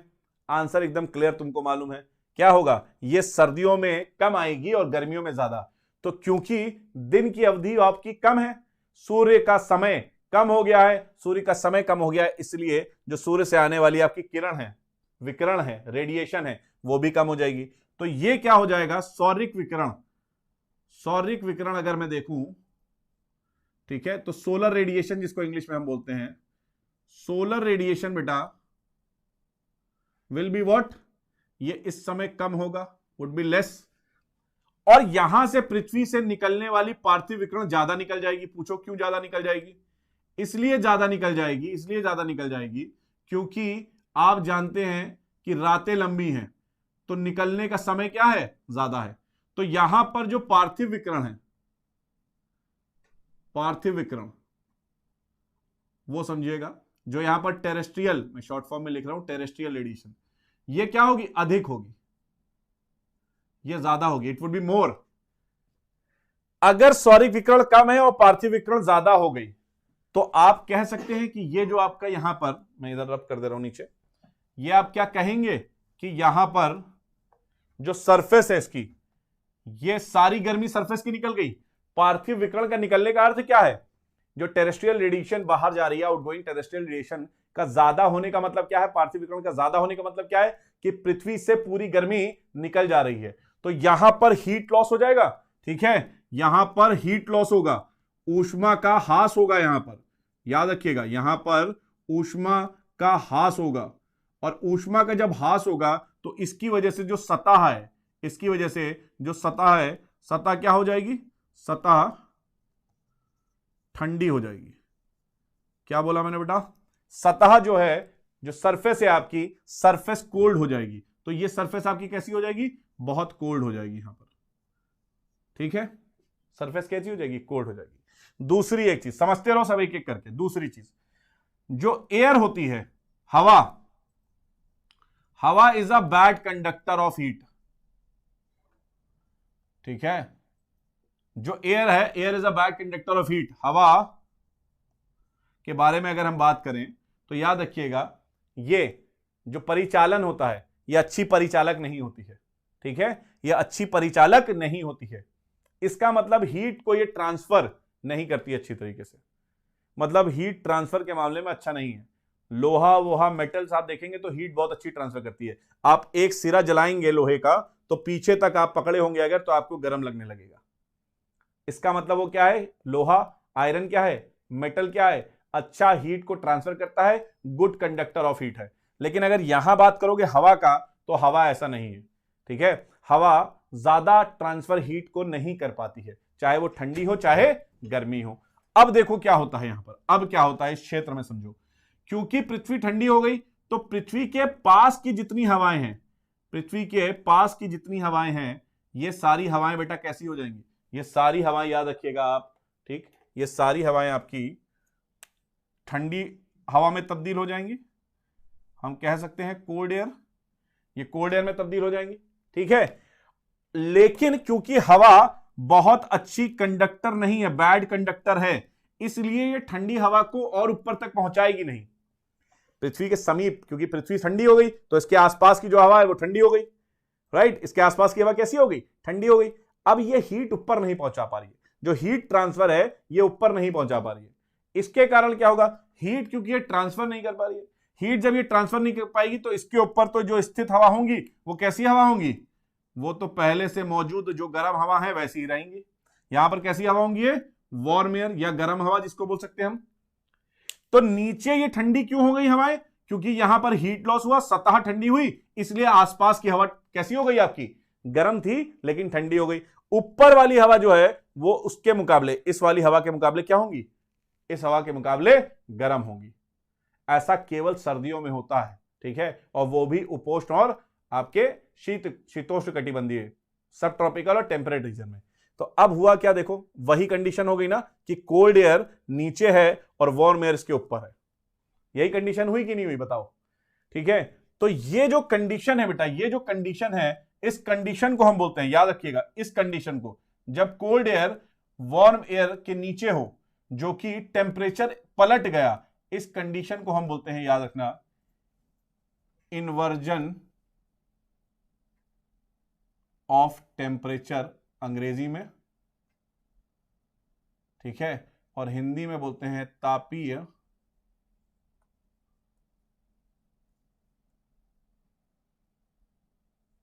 प्रतिलोमन, इन्वर्जन ऑफ टेम्परेचर, ठीक है, या इसको क्या बोलते हैं, तापीय प्रतिलोमन बोलते हैं। क्लियर है बात, समझ में आ रही, बताओ इतनी बात, यहां तक बात समझ में आई? अगर समझ में आई तो बताइए मुझे जल्दी से, जल्दी से बताइए समझ में आई कि नहीं।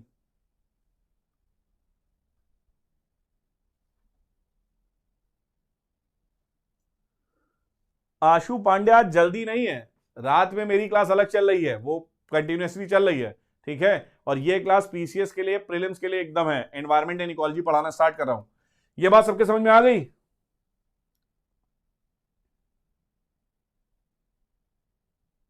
जितने लोग भी आ रहे हो लिंक को शेयर करो, चैनल को सब्सक्राइब कर लो, क्योंकि यहां पर इंफॉर्मेशन बहुत तगड़ी मिलने वाली है। अब जो बताने जा रहा हूं, ठीक है, वो बहुत इंपॉर्टेंट आपको लगेगी बात, ठीक है। क्या बताने जा रहा हूं मैं, देखिए क्या बताने जा रहा हूं, यहां पर सब मिटा देता हूं, पहले मैं सब क्लियर कर देता हूं। इसकी स्क्रीनशॉट लेनी है किसी को, दे लो जल्दी से, जल्दी से स्क्रीनशॉट लेनी तो ले लो, ठीक है। अच्छा फिर से बता देता हूं, फिर से बताता हूं, ठीक है, मैं फिर से बताता हूं। देखिए एक चीज समझिएगा, मैं आपको फिर से बता दे रहा हूं, आप लोगों ने बोला फिर से बताओ तो मैं फिर से बता रहा हूं आपको।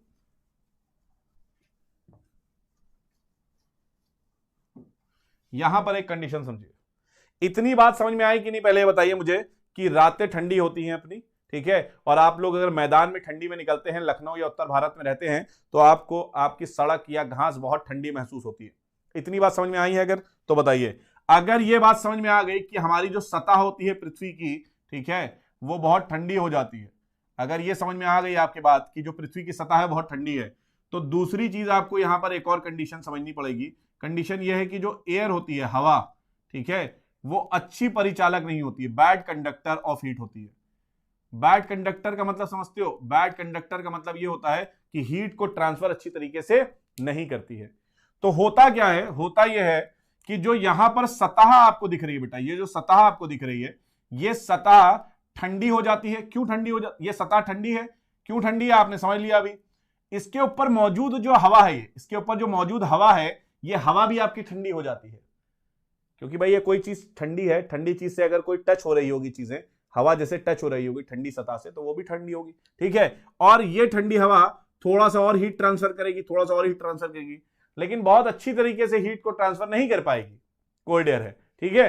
तो होता क्या है कि बस एक लेयर तक आके, एक ऊंचाई तक आके जो है हवा आपस में ठंडी हो जाती है। उसके ऊपर हीट ट्रांसफर नहीं कर पाती है वो, क्योंकि मैंने बताया हवा जो होता है, एयर जो होती है, वो अच्छी परिचालक नहीं है, बैड कंडक्टर ऑफ हीट है। तो इसलिए हवा अपने ऊपर वाली हवाओं को बहुत ज्यादा ठंडा नहीं कर पाती है। लेकिन जितनी हवा ठंडी हो गई, सोचिए यहां तक ये हवा ठंडी हो गई, और इसके ऊपर जो मौजूद वार्म एयर है वो क्या हो गई आपकी, वो आपकी गर्म है, ठीक है, और ये क्या है, ठंडी है। आपको कल मैंने बताया था कि वार्म एयर का मतलब क्या होता है, कि उसमें वाष्प है, उसमें क्या है, वेपर है। मैंने कल बताया था गर्म हवा में आपको क्या मिलेगा, गर्म हवा में आपको वेपर मिलेगा। ये बात बताई थी कि नहीं बताई थी कल, गर्म हवा में वेपर मिलेगा।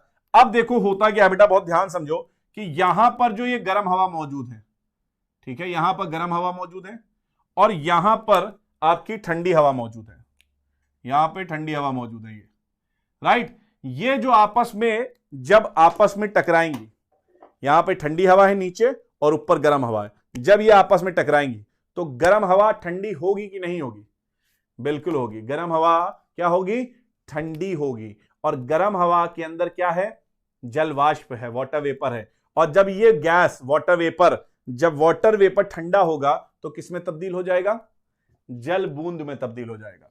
यहां पर याद रखिएगा कि जब यहां पर गर्म हवा ठंडी होगी, ठीक है, मैं लिख दे रहा हूं कि गर्म हवा ठंडी होकर जल वाष्प में, जल बूंद में बदल जाएगी। मैंने आपसे क्या बताया कि जो वार्म एयर है, warm air after cooling will become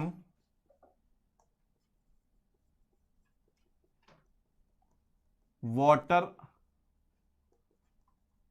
droplets। क्या बन जाएगी, जल बूंद बन जाएगी। और यही जल बूंद, यही जो जल बूंद है, जो आपका मैंने बताया वाटर ड्रॉपलेट्स, जल बूंद, इसी को तो तुम बोलते हो क्या चल रहा है, फॉग चल रहा है। जो तुम बोल रहे हो कि क्या चल रहा है, ये आज क्या चल रहा है, तो ये अभी तो इतनी देर तक चल रहा था, वो यही चल रहा था, फॉग चल रहा था।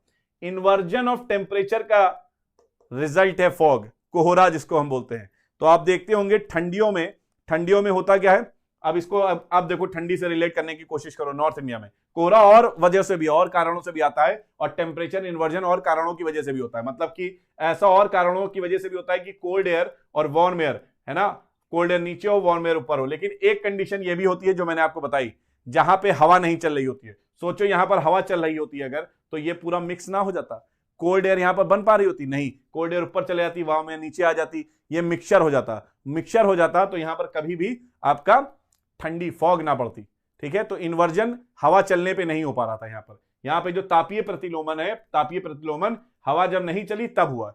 कुछ ऐसे होते हैं जो हवा चलने के कारण ही होते हैं, वो हम लोग क्लाइमेटोलॉजी में पढ़ेंगे कायदे से, जब मैं ये टॉपिक पूरा डिटेल में पढ़ाऊंगा।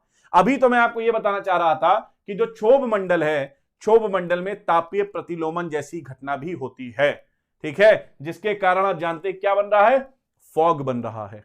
और इसी फॉग में ठीक है, जब स्मोक मिल जाता है तो स्मॉग बनता है। एयर पोल्यूशन जब हम लोग पढ़ेंगे तो स्मॉग के बारे में पढ़ेंगे, ठीक है। एयर पोल्यूशन जब पढ़ेंगे तो क्लासिकल स्मॉग क्या होता है, फोटोकेमिकल स्मॉग क्या होता है, उसके बारे में पढ़ेंगे। यही वो फॉग है जिसमें स्मोक मिल जाता है, जब धुआं मिल जाता है तो स्मॉग बन जाता है। तो एक तो दिल्ली वाला क्लासिकल स्मॉग होता है और एक फोटोकेमिकल स्मॉग होता है, उन दोनों के बारे में हम लोग पढ़ेंगे। क्योंकि वहां पर आपको जब मैं फॉग बोलूंगा तो अब आपको समझ में आ जाएगा कि मैं क्या बोलना चाह रहा हूं। क्या मैं कह सकता हूं कि fog is a result of condensation? क्या मैं कह सकता हूं कि जो कोहरा है वो संघनन प्रक्रिया का परिणाम है? बताइए मुझे। आप बोल सकते हैं कि फॉग परिणाम है किसका? आप यहां पर बोल सकते हैं परिणाम है किसका? संघनन की प्रक्रिया का, संघनन का परिणाम है ये, आप कह सकते हैं। कंडेंसेशन जिसको मैं बोल रहा हूं, ठीक है, कंडेंसेशन, भाई कंडेंसेशन की प्रक्रिया ही तो हुई है, बताओ हां या ना?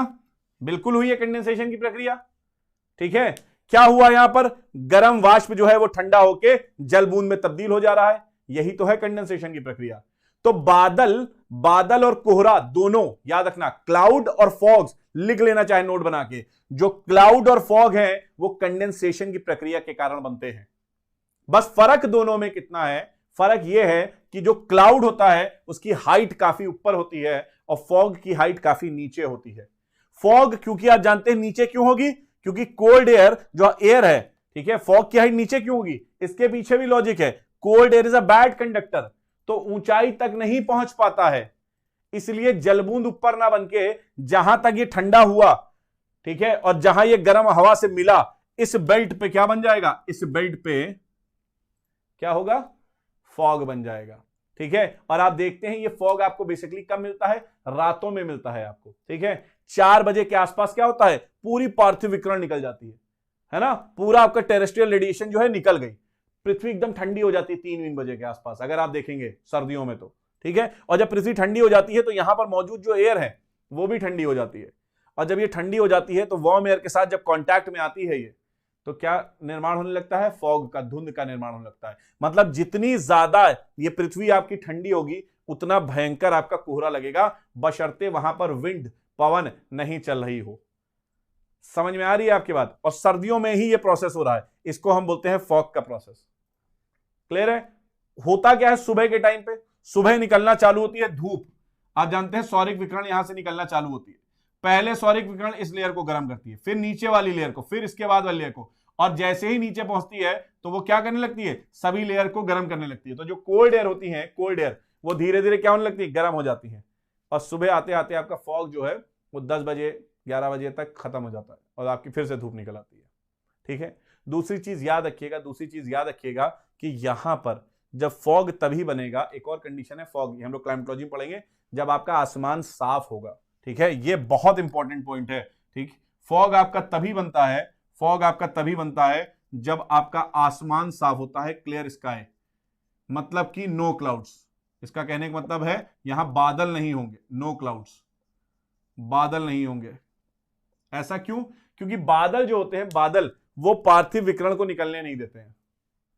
ठीक है ना, अगर यहां पर बादल होते, राइट, अगर मैं ऐसा समझ लूं, यहां पर अगर आपके बादल होते, क्लाउड्स होते, तो ये क्लाउड्स क्या करते हैं, क्लाउड्स इनको जाने ना देते, इनको निकलने ना देते, और यहां पर जो टेम्परेचर है वो टेम्परेचर ठंडा ना हो पाता, बढ़ा रहता, वायुमंडल का टेम्परेचर जो है वो बढ़ा रहता।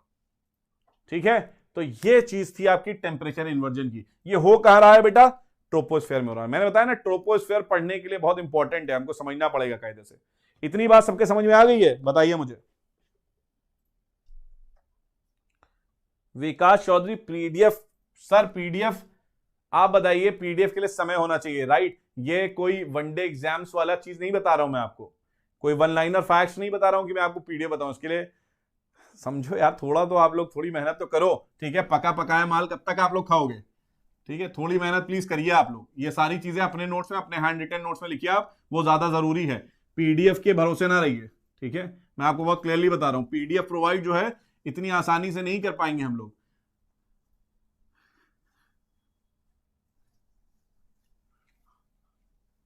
जो यहां पर आपको पढ़ा रहे हैं उसी से सिलेक्शन हो जाएगा, पीडीएफ के चक्कर में ना पढ़ो।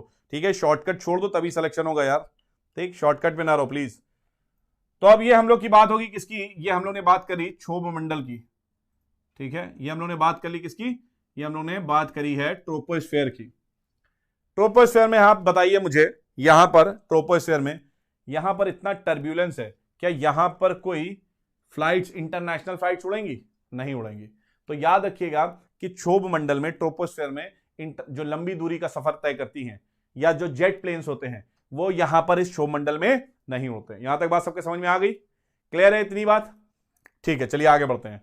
अब देखिए लगभग 2 किलोमीटर मतलब 16 से 18 किलोमीटर मान लो इधर।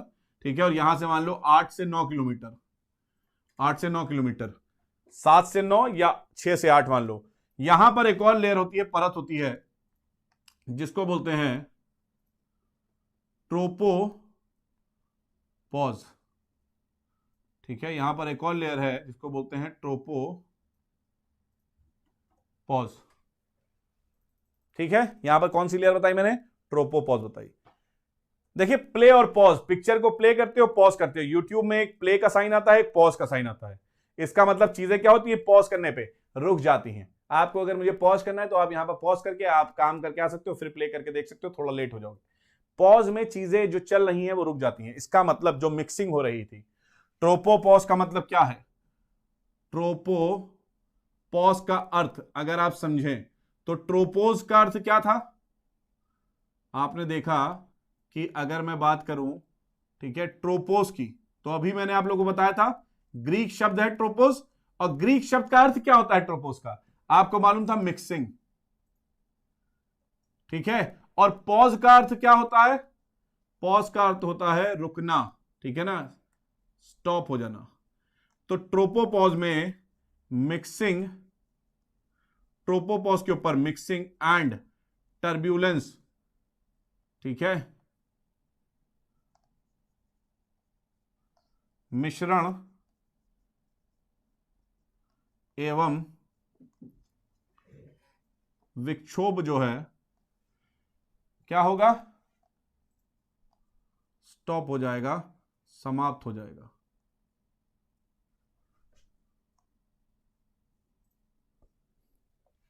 तो ट्रोपोपॉज के ऊपर आपको ये जो मौसमी घटनाएं हैं ये नहीं मिलेंगी।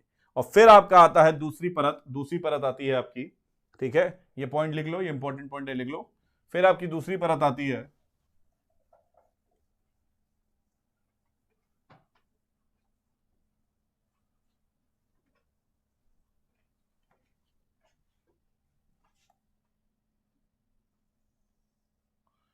उसको हम लोग बोलते हैं, ये 50 किलोमीटर की हाइट की होती है, 50 की, पृथ्वी की सतह से 50 किलोमीटर ऊपर, इसको हम लोग बोलते हैं स्ट्रेटोस्फेयर, स्ट्रेटोस्फेयर।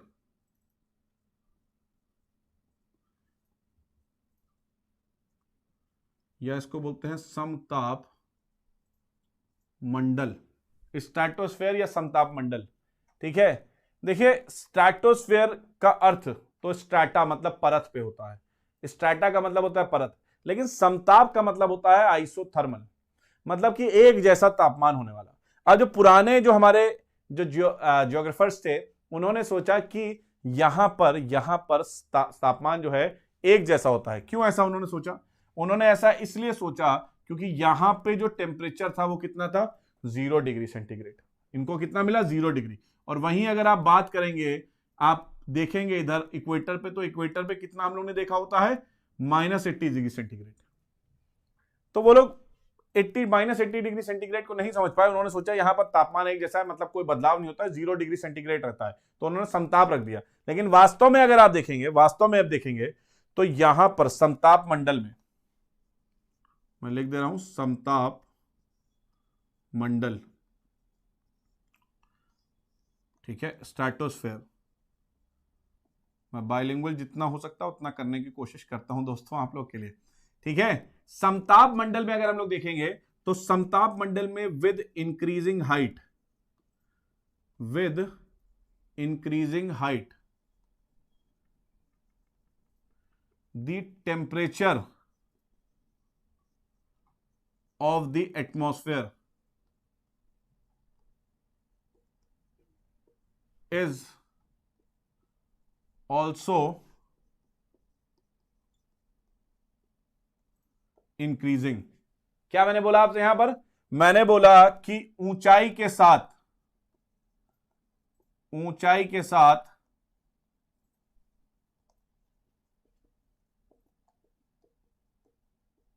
तापमान में भी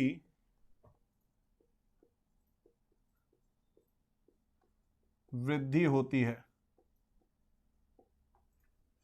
ऊंचाई के साथ तापमान में वृद्धि होती है, हो रही है ना वृद्धि। -80 डिग्री है, माइनस से कहां गया, 0 डिग्री पे आ गया, गर्म हो गया, राइट। तो क्वेश्चन ये आता है कि ये गर्म क्यों होता है, ये गर्म इसलिए होता है क्योंकि आप जानते हैं, आप जानते हैं कि यहां पर है ओजोन गैस, ओजोन गैस की परत आपको यहीं पर मिलती है, ठीक है। ओजोन लेयर आपको यहीं पर मिलता है, कहां से कहां पाया जाता है ओजोन लेयर, बेसिकली 10 से 15 किलोमीटर, ठीक है। और इसकी घनत्व जो सबसे ज्यादा होती है वो आपको मैंने बताया था कि 12 से लेके 35 भी मानते हैं कई लोग, और कई लोग इसको 20 से 35 भी मानते हैं। कुल मिला के बीच वाली जो परत है वहां पर इसका घनत्व, ओजोन गैस का घनत्व अधिक होता है। ठीक है, और ओजोन गैस कर क्या रही है, ओजोन गैस कर क्या रही है, तो समझते हैं ओजोन गैस क्या करती है। आप जानते हैं कि ओजोन गैस जो है, आप सब जानते हैं ओजोन गैस जो है वो यूवी रेस से हमको बचाती है। O3 हमको यूवी रेस, ठीक है, अल्ट्रावायलेट रेस या पराबैंगनी किरणें जिसको बोलते हैं, पराबैंगनी किरणें, पराबैंगनी किरणों से बचाती है।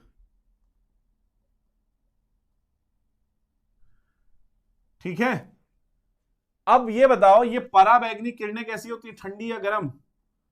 भैया सौरिक विकिरण का भाग है, सौरिक विकिरण का भाग है तो कैसी होंगी, वार्म होंगी, गर्म होंगी, होंगी कि नहीं? दीज विल बी वार्म, ये गर्म होंगी। तो ऑब्वियस सी बात है U3, ये O3 कर क्या रहा है, यूवी रेस को एब्जॉर्ब कर रहा है। O3 हमको बचाता है जो, ठीक है, प्रोटेक्शन हमको दे रहा है, कर क्या रहा है बेसिकली, ओजोन यूवी रेज का अवशोषण कर रहा है।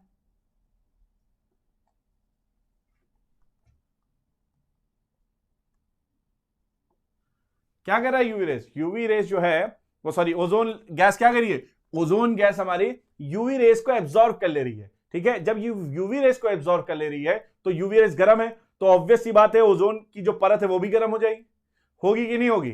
ठीक है, तो यहां पर आप देख रहे हैं कि it is absorbing UV rays, it is, ozone is doing what, ozone is absorbing UV rays, and because of this, ठीक है, और इसके कारण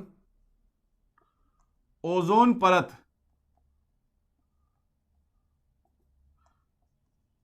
गर्म हो जाती है।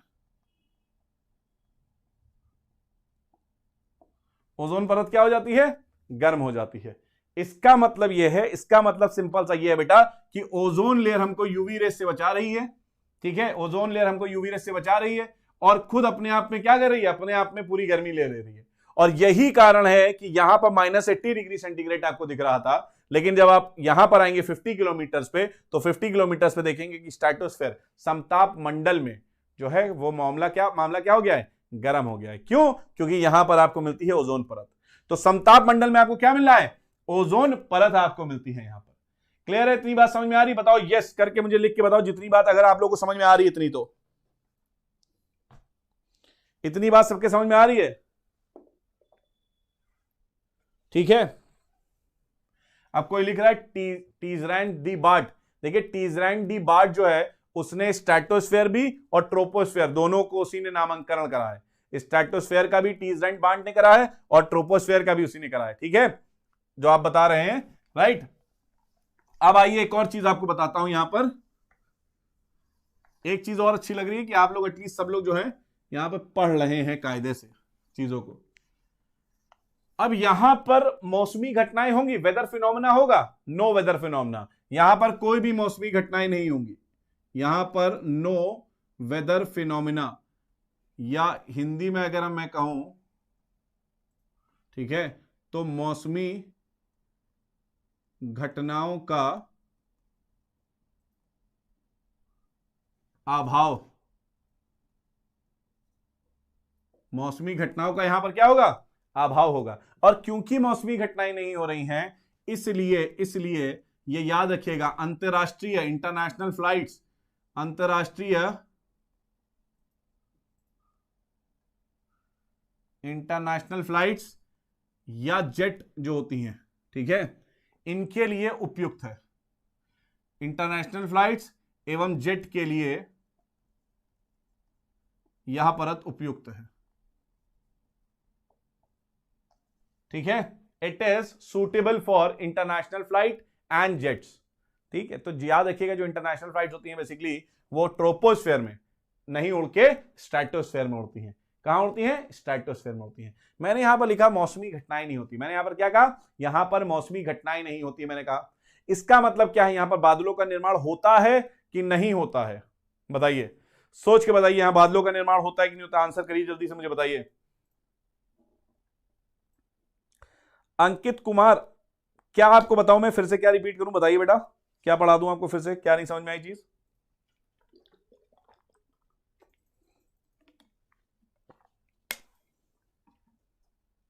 ओजोन वाली बात समझ में नहीं आई क्या? ओजोन वाली बात समझ में नहीं आई? ओजोन वाली बात फिर से मैं बता दे रहा हूं। ओजोन वाली बात यह है कि ओजोन गैस जो होती है, ओजोन गैस जो सूर्य की गर्म यूवी रेज होती है उसको एब्जॉर्ब कर लेती है। अब आप अगर किसी गर्म चीज को अपने अंदर समा लेंगे तो आप भी तो गर्म हो जाएंगे, राइट? तो वहां पर क्या होता है, ओजोन परत जो होती है, ओजोन परत गर्म हो जाती है। समझ में आ रही बात? ओजोन परत जो है बेटा वो गर्म हो जा रही है, और इसके कारण यहां पर आपको 50 किलोमीटर की हाइट पे भी 0 डिग्री सेंटीग्रेड मिल रहा है। -80 से टेम्परेचर बढ़ के कितना हो गया? 0 डिग्री सेंटीग्रेड हो गया। दूसरी रही बात यहां पर, तो यहां पर मैं ये बताना चाह रहा हूं कि यहां पर कोई भी मौसमी घटनाएं नहीं होती। मौसमी घटनाएं मतलब बारिश, ठीक है, यहां पर नहीं होगी रेनफॉल, यहां पर आपका थंडर स्टॉर्म्स, साइक्लोन्स, आपका पवन, ठीक है, कोई भी चीज आपकी ऐसी नहीं होगी यहां पर। क्लियर है बात? और क्योंकि यहां पर इतनी सारी चीजें नहीं हो रही है, इसलिए इंटरनेशनल फ्लाइट्स के लिए ये जो लेयर है ये बेस्ट है, आराम से उड़ेगी। नहीं तो जहां बादल बादल गरजते हैं, जहां पर बिजली चमकती है, वहां फ्लाइट में टर्ब्यूलेंस होने लगता है, सेफ नहीं है वहां पर उड़ना फ्लाइट के लिए, ठीक है। इसलिए सबसे सेफ जो बेल्ट होती है वो स्ट्रेटोस्फेयर होती है, आपकी जो लेयर है। समझ में आ गई सबकी बात? वेदर फिनोमेना नहीं होता? नहीं सर, कोई क्लाउड फॉर्मेशन नहीं होती, ठीक है, बता दें अब आपको, ठीक।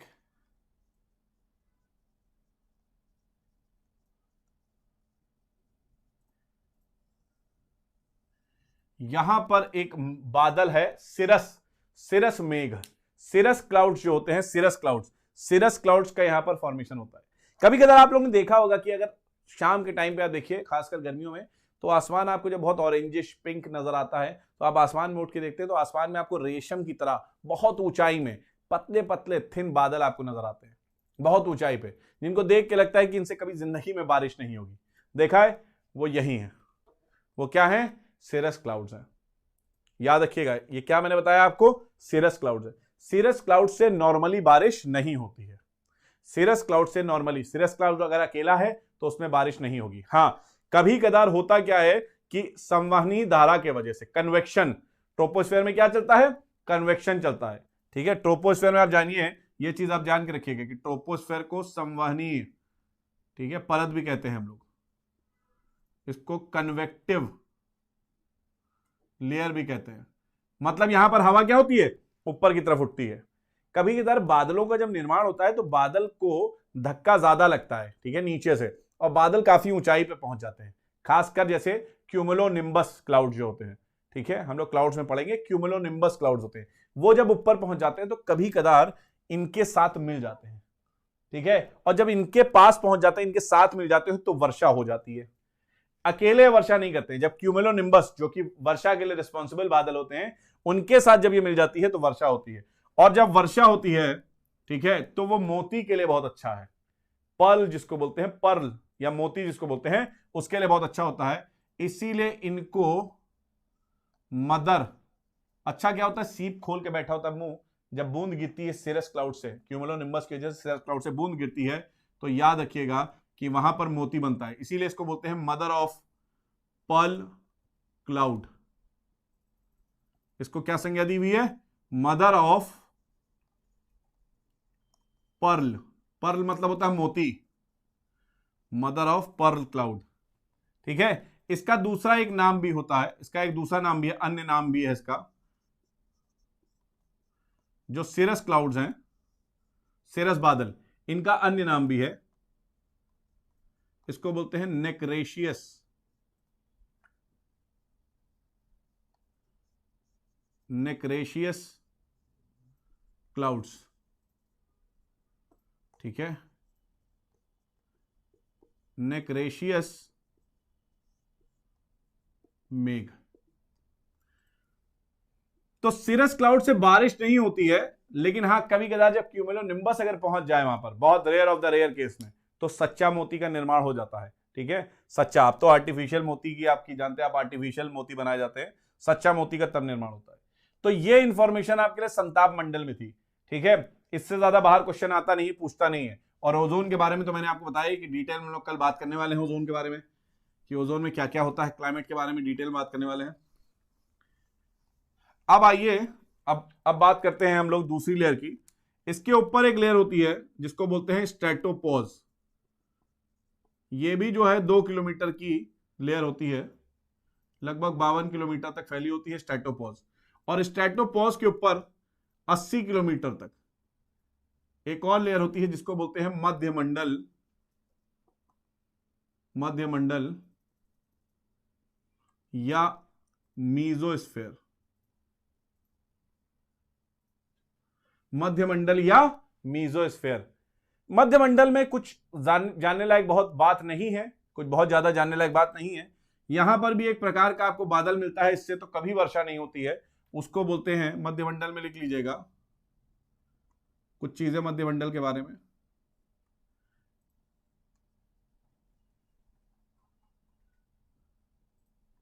एक चीज ये लिख लीजिएगा कि अब यहां फिर से ऊंचाई के साथ, ऊंचाई के साथ तापमान,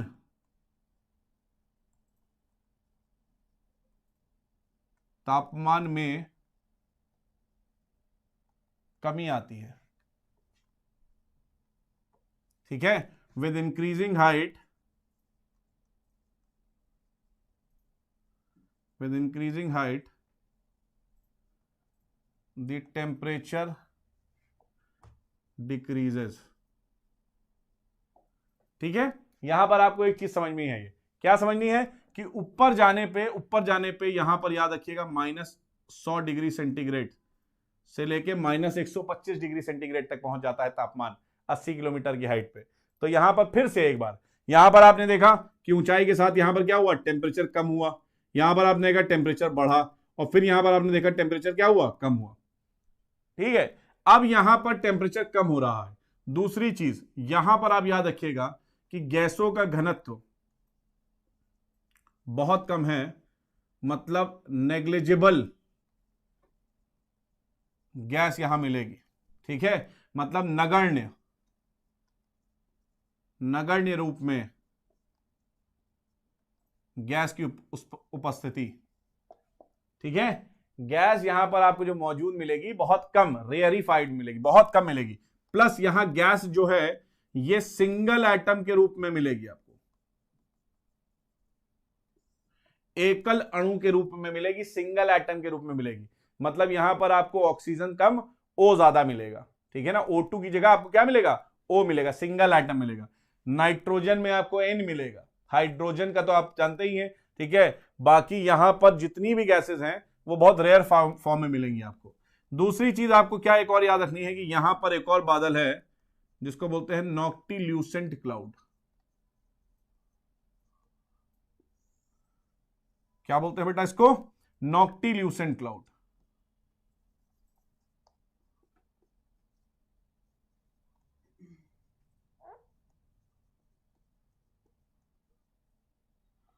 नॉक्टिल्यूसेंट मेघ या बादल, इनसे वर्षा नहीं होती, नो रेन, ठीक है। यहां पर इनसे है वर्षा, नॉक्टिल्यूसेंट है, टी लगाना, इनसे वर्षा नहीं होती है। बस इतना ही है जानने लायक, मेसोस्फीयर में इतना ही है जानने लायक। इतनी बात समझ में आ रही है जो मैं बता रहा हूं आप लोग को।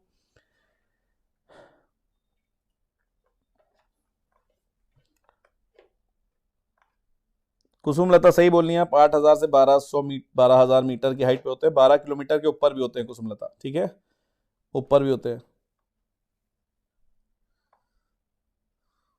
सच्चा मोती मतलब जेन्युइन, जेन्युइन पर्ल जो होता है यार, जो मोती होता है सीप से बनता है, उसके बारे में बात कर रहा हूं।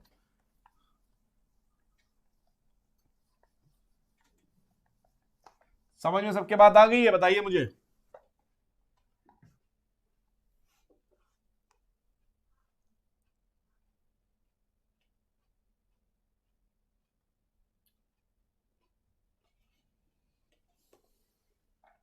ठीक है, अब आओ जल्दी से कर लेते हैं।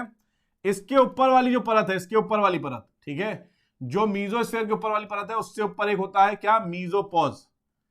यहां पर भी एक मीजोपॉज है, ठीक, ये मीजोपॉज की एक परत होती है। अब मीजोपॉज के ऊपर एक कहानी चालू होती है। मीजोपॉज के ऊपर अब आप सूर्य के करीब आना स्टार्ट हो रहे हैं, सूर्य का जो वायुमंडल है उसके करीब आना स्टार्ट हो रहे हैं। इसलिए अब ऊंचाई पे जाने पे आपको गर्मी लगेगी, और इस मंडल को हम बोलते हैं तापमंडल। इस मंडल को हम लोग बोलते हैं बेटा थर्मोस्फेयर। और थर्मोस्फेयर जो है याद रखिएगा दो में बटा हुआ है, एक बटा है आयन मंडल में,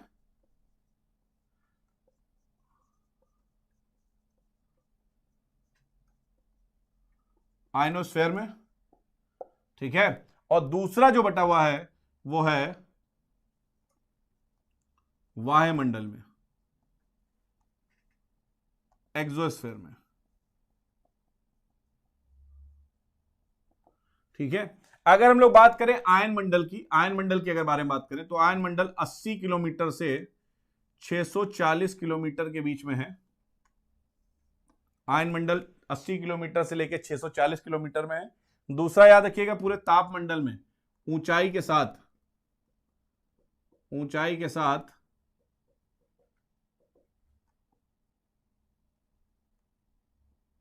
तापमान में वृद्धि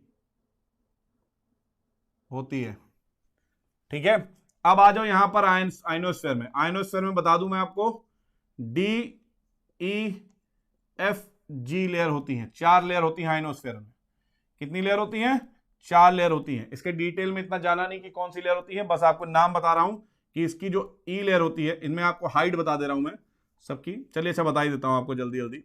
डी लेयर के बारे में जल्दी से समझ लो।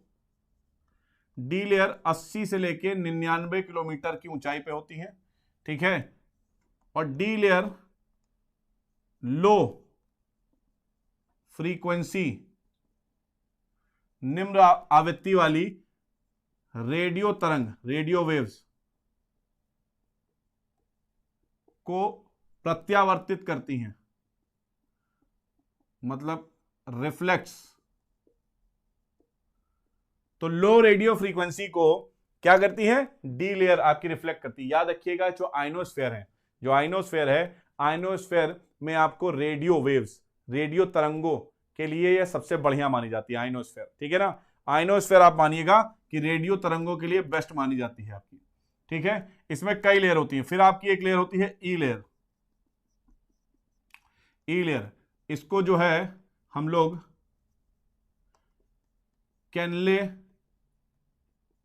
कैनली हैवीसाइड परत भी कहते हैं। इसको हम लोग कैनले हैवीसाइड लेयर भी कहते हैं, क्योंकि इन्होंने खोजा था इसको, ठीक है। इसकी कितनी होती है? 99 किलोमीटर से लेके 140 किलोमीटर तक, ठीक है। यहां पर ये जो ई लेयर है, बहुत ध्यान से समझिए, ई लेयर जो है, पहला था डी लेयर, उसके बाद है E layer. E layer medium frequency radio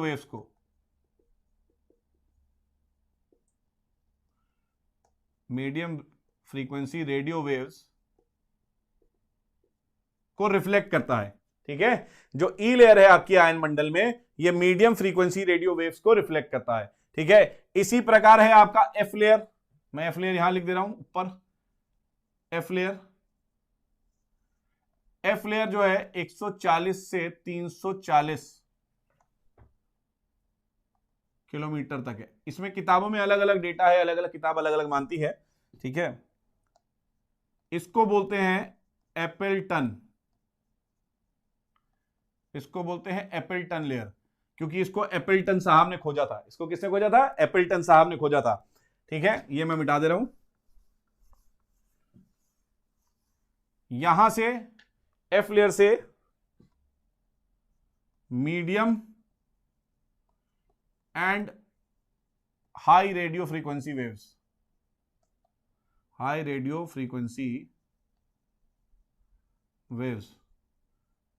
यहां से रिफ्लेक्ट होती हैं, प्रत्यावर्तित होती हैं यहां से, ठीक है। और फिर आपका है जी लेयर, ठीक है। ये 340 से 640 किलोमीटर तक। बस यहां पे जी लेयर में कुछ ऐसा सच है नहीं बताने लायक, ठीक है ना। ये आपकी कुछ लेयर होती हैं। आयनोस्फेयर में आपको क्या समझना है? आयनोस्फेयर में आपको कुछ चीजें समझनी है, ठीक है। आयनोस्फेयर में आपको क्या समझना है कि यहां पर एक तो रेडियो फ्रीक्वेंसी है, यहां पर क्या रिफ्लेक्ट हो रही है, रेडियो फ्रीक्वेंसी यहां से रिफ्लेक्ट होती है, ठीक है। अब ये जो आपका है, ये जो है 640 के बाद अगर आप बात करेंगे, 640 के बाद तो आपका आता है क्या, एक्सोस्फीयर। 640 के बाद आपका आता है, यहां आपका 640 है, ये था आपका आयनोस्फीयर, आयन मंडल, और फिर यहां से आता है एक्सोस्फीयर, और इसी एक्सोस्फीयर का भाग एक है मैग्नेटोस्फीयर। क्या है, मैग्नेटोस्फीयर।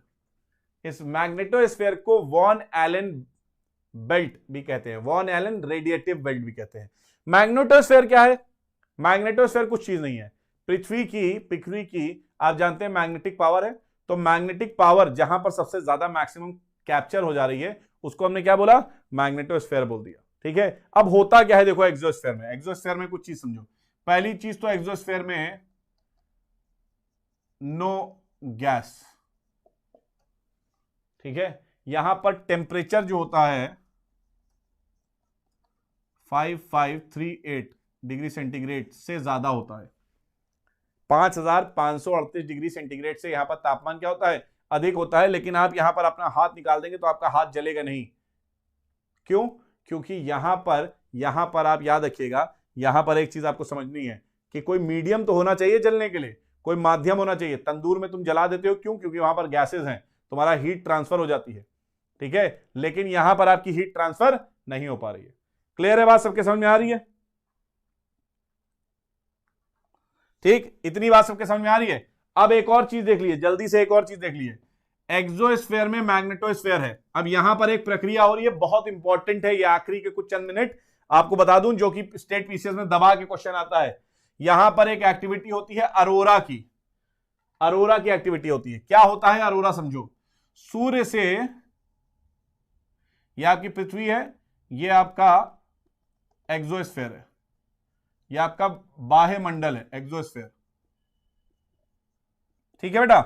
पृथ्वी, सूर्य से जो आपकी किरण आ रही है, याद रखिएगा, रेडिएशन जो आ रही है, यह मैंने कल आपको बताया था, याद होगा आपको, इलेक्ट्रोमैग्नेटिक वेव्स होती हैं, विद्युत चुंबकीय तरंग, यह चीज मैंने आपको बताई थी कल, ठीक है। और यहां पर भी पॉजिटिव और नेगेटिव आयन्स हैं, मैग्नेटिक प्रॉपर्टीज है, क्योंकि यहां मैग्नेटोस्फीयर है। जब ये आके, ये आपकी विकिरण आके इनसे टकराते हैं, जब यहां पर इनसे टकराते हैं तो ये भी अपने साथ पॉजिटिव नेगेटिव चार्ज लेके आ रहे हैं, यहां पर भी पॉजिटिव नेगेटिव चार्ज है। जब ये आके आपस में टकराएंगे एक्सोस्फीयर में, तो टकराने पे स्पार्क होगा, ठीक है, टकराने पे चिंगारी निकलेगी, प्रकाश निकलेगा, जो यहां पर खूबसूरत हरा नीला दिखने वाला प्रकाश होता है, लाइट, ठीक है, लाइट होती है, जो कि ग्रीन और ब्लू कलर की होती है, green, Hari, green and blue in colour, हरा और नीला कलर का जो होता है, इस प्रकाश को, इस ग्रीन ब्लू लाइट को हम लोग बोलते हैं क्या, अरोरा। ग्रीन ब्लू लाइट को हम क्या बोलते हैं बेटा, अरोरा बोलते हैं। और ये अरोरा प्रकाश कैसे निकल रहा है, क्योंकि सूर्य से जो विकिरण आ रही है, यह आप जानते हैं इलेक्ट्रोमैग्नेटिक है, और यहां पर आप जानते हैं पृथ्वी की अगर बात करेंगे तो यहां पर भी प्लस और माइनस चार्ज है। क्लियर है बात, ये इलेक्ट्रोमैग्नेटिक जब यहां पर आके एक्सोस्फीयर में रिएक्ट करती है तो प्रकाश निकलता है, बहुत खूबसूरत प्रकाश निकलता है, ठीक है। इनफैक्ट आपको बता दूं कि जो नॉर्वे, फिनलैंड की कंट्रीज हैं, लोग यहां देखने जाते हैं, कनाडा में लोग देखने जाते हैं। क्यों देखने जाते हैं यहां पर, क्योंकि ये पोल्स के ऊपर होता है। ये कहां होता है, याद रखिएगा, ये किसके ऊपर नजर आता है, ध्रुवों के वायुमंडल के ऊपर होने वाली प्रक्रिया है। हिंदी में अगर मैं बोलूं, इंग्लिश में अगर मैं बोलूं, तो it is basically occurring where, above the poles, ठीक है, जो ध्रुव होते हैं, पोल होते हैं, उनके ऊपर होता है ये। इतनी चीज लिख लो तो मैं बताता हूं क्यों ऐसा ध्रुव के ऊपर क्यों होता है, ये भी बता दे रहा हूं। इसको लिख लो, आखिरी चीज बता रहा हूं, ध्रुव के ऊपर क्यों होता है ये भी बता दे रहा हूं तुम लोग को, ठीक है। चलो,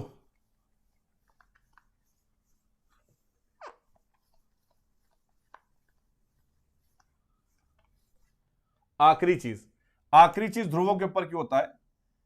अगर आप पृथ्वी की बनावट देखोगे, पृथ्वी की आप अगर बनावट देखोगे तो आपको महसूस होगा कि पृथ्वी जो है, पृथ्वी ध्रुवों से पास है और इक्वेटर से क्या है, दूर है। इक्वेटर से, विषुवत रेखा से दूर है। और कोर की अगर आप बात करेंगे, कोर की, किसकी बात कर रहा हूं मैं? कोर की। कोर आपकी विषुवत रेखा से दूर ज्यादा है। और ये क्या है? ध्रुव आपका अगर देखेंगे आप तो ध्रुव पास है। पृथ्वी कुछ इस तरीके से है, जियोइड शेप में। तो यहां डिस्टेंस कम है और यहां डिस्टेंस ज्यादा है। इसकी वजह से हो क्या रहा है? इसकी वजह से होता क्या है?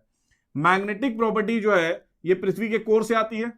अगर मैं बात करूं मैग्नेटिक प्रॉपर्टी की बेटा, तो मैग्नेटिक प्रॉपर्टीज जो आपकी हैं कहां से आ रही हैं? ये आती है कोर से। ठीक है, ये कोर से आती है। और कहां पर ज्यादा होगी, अधिक होगी? यहां पर, पोल्स में।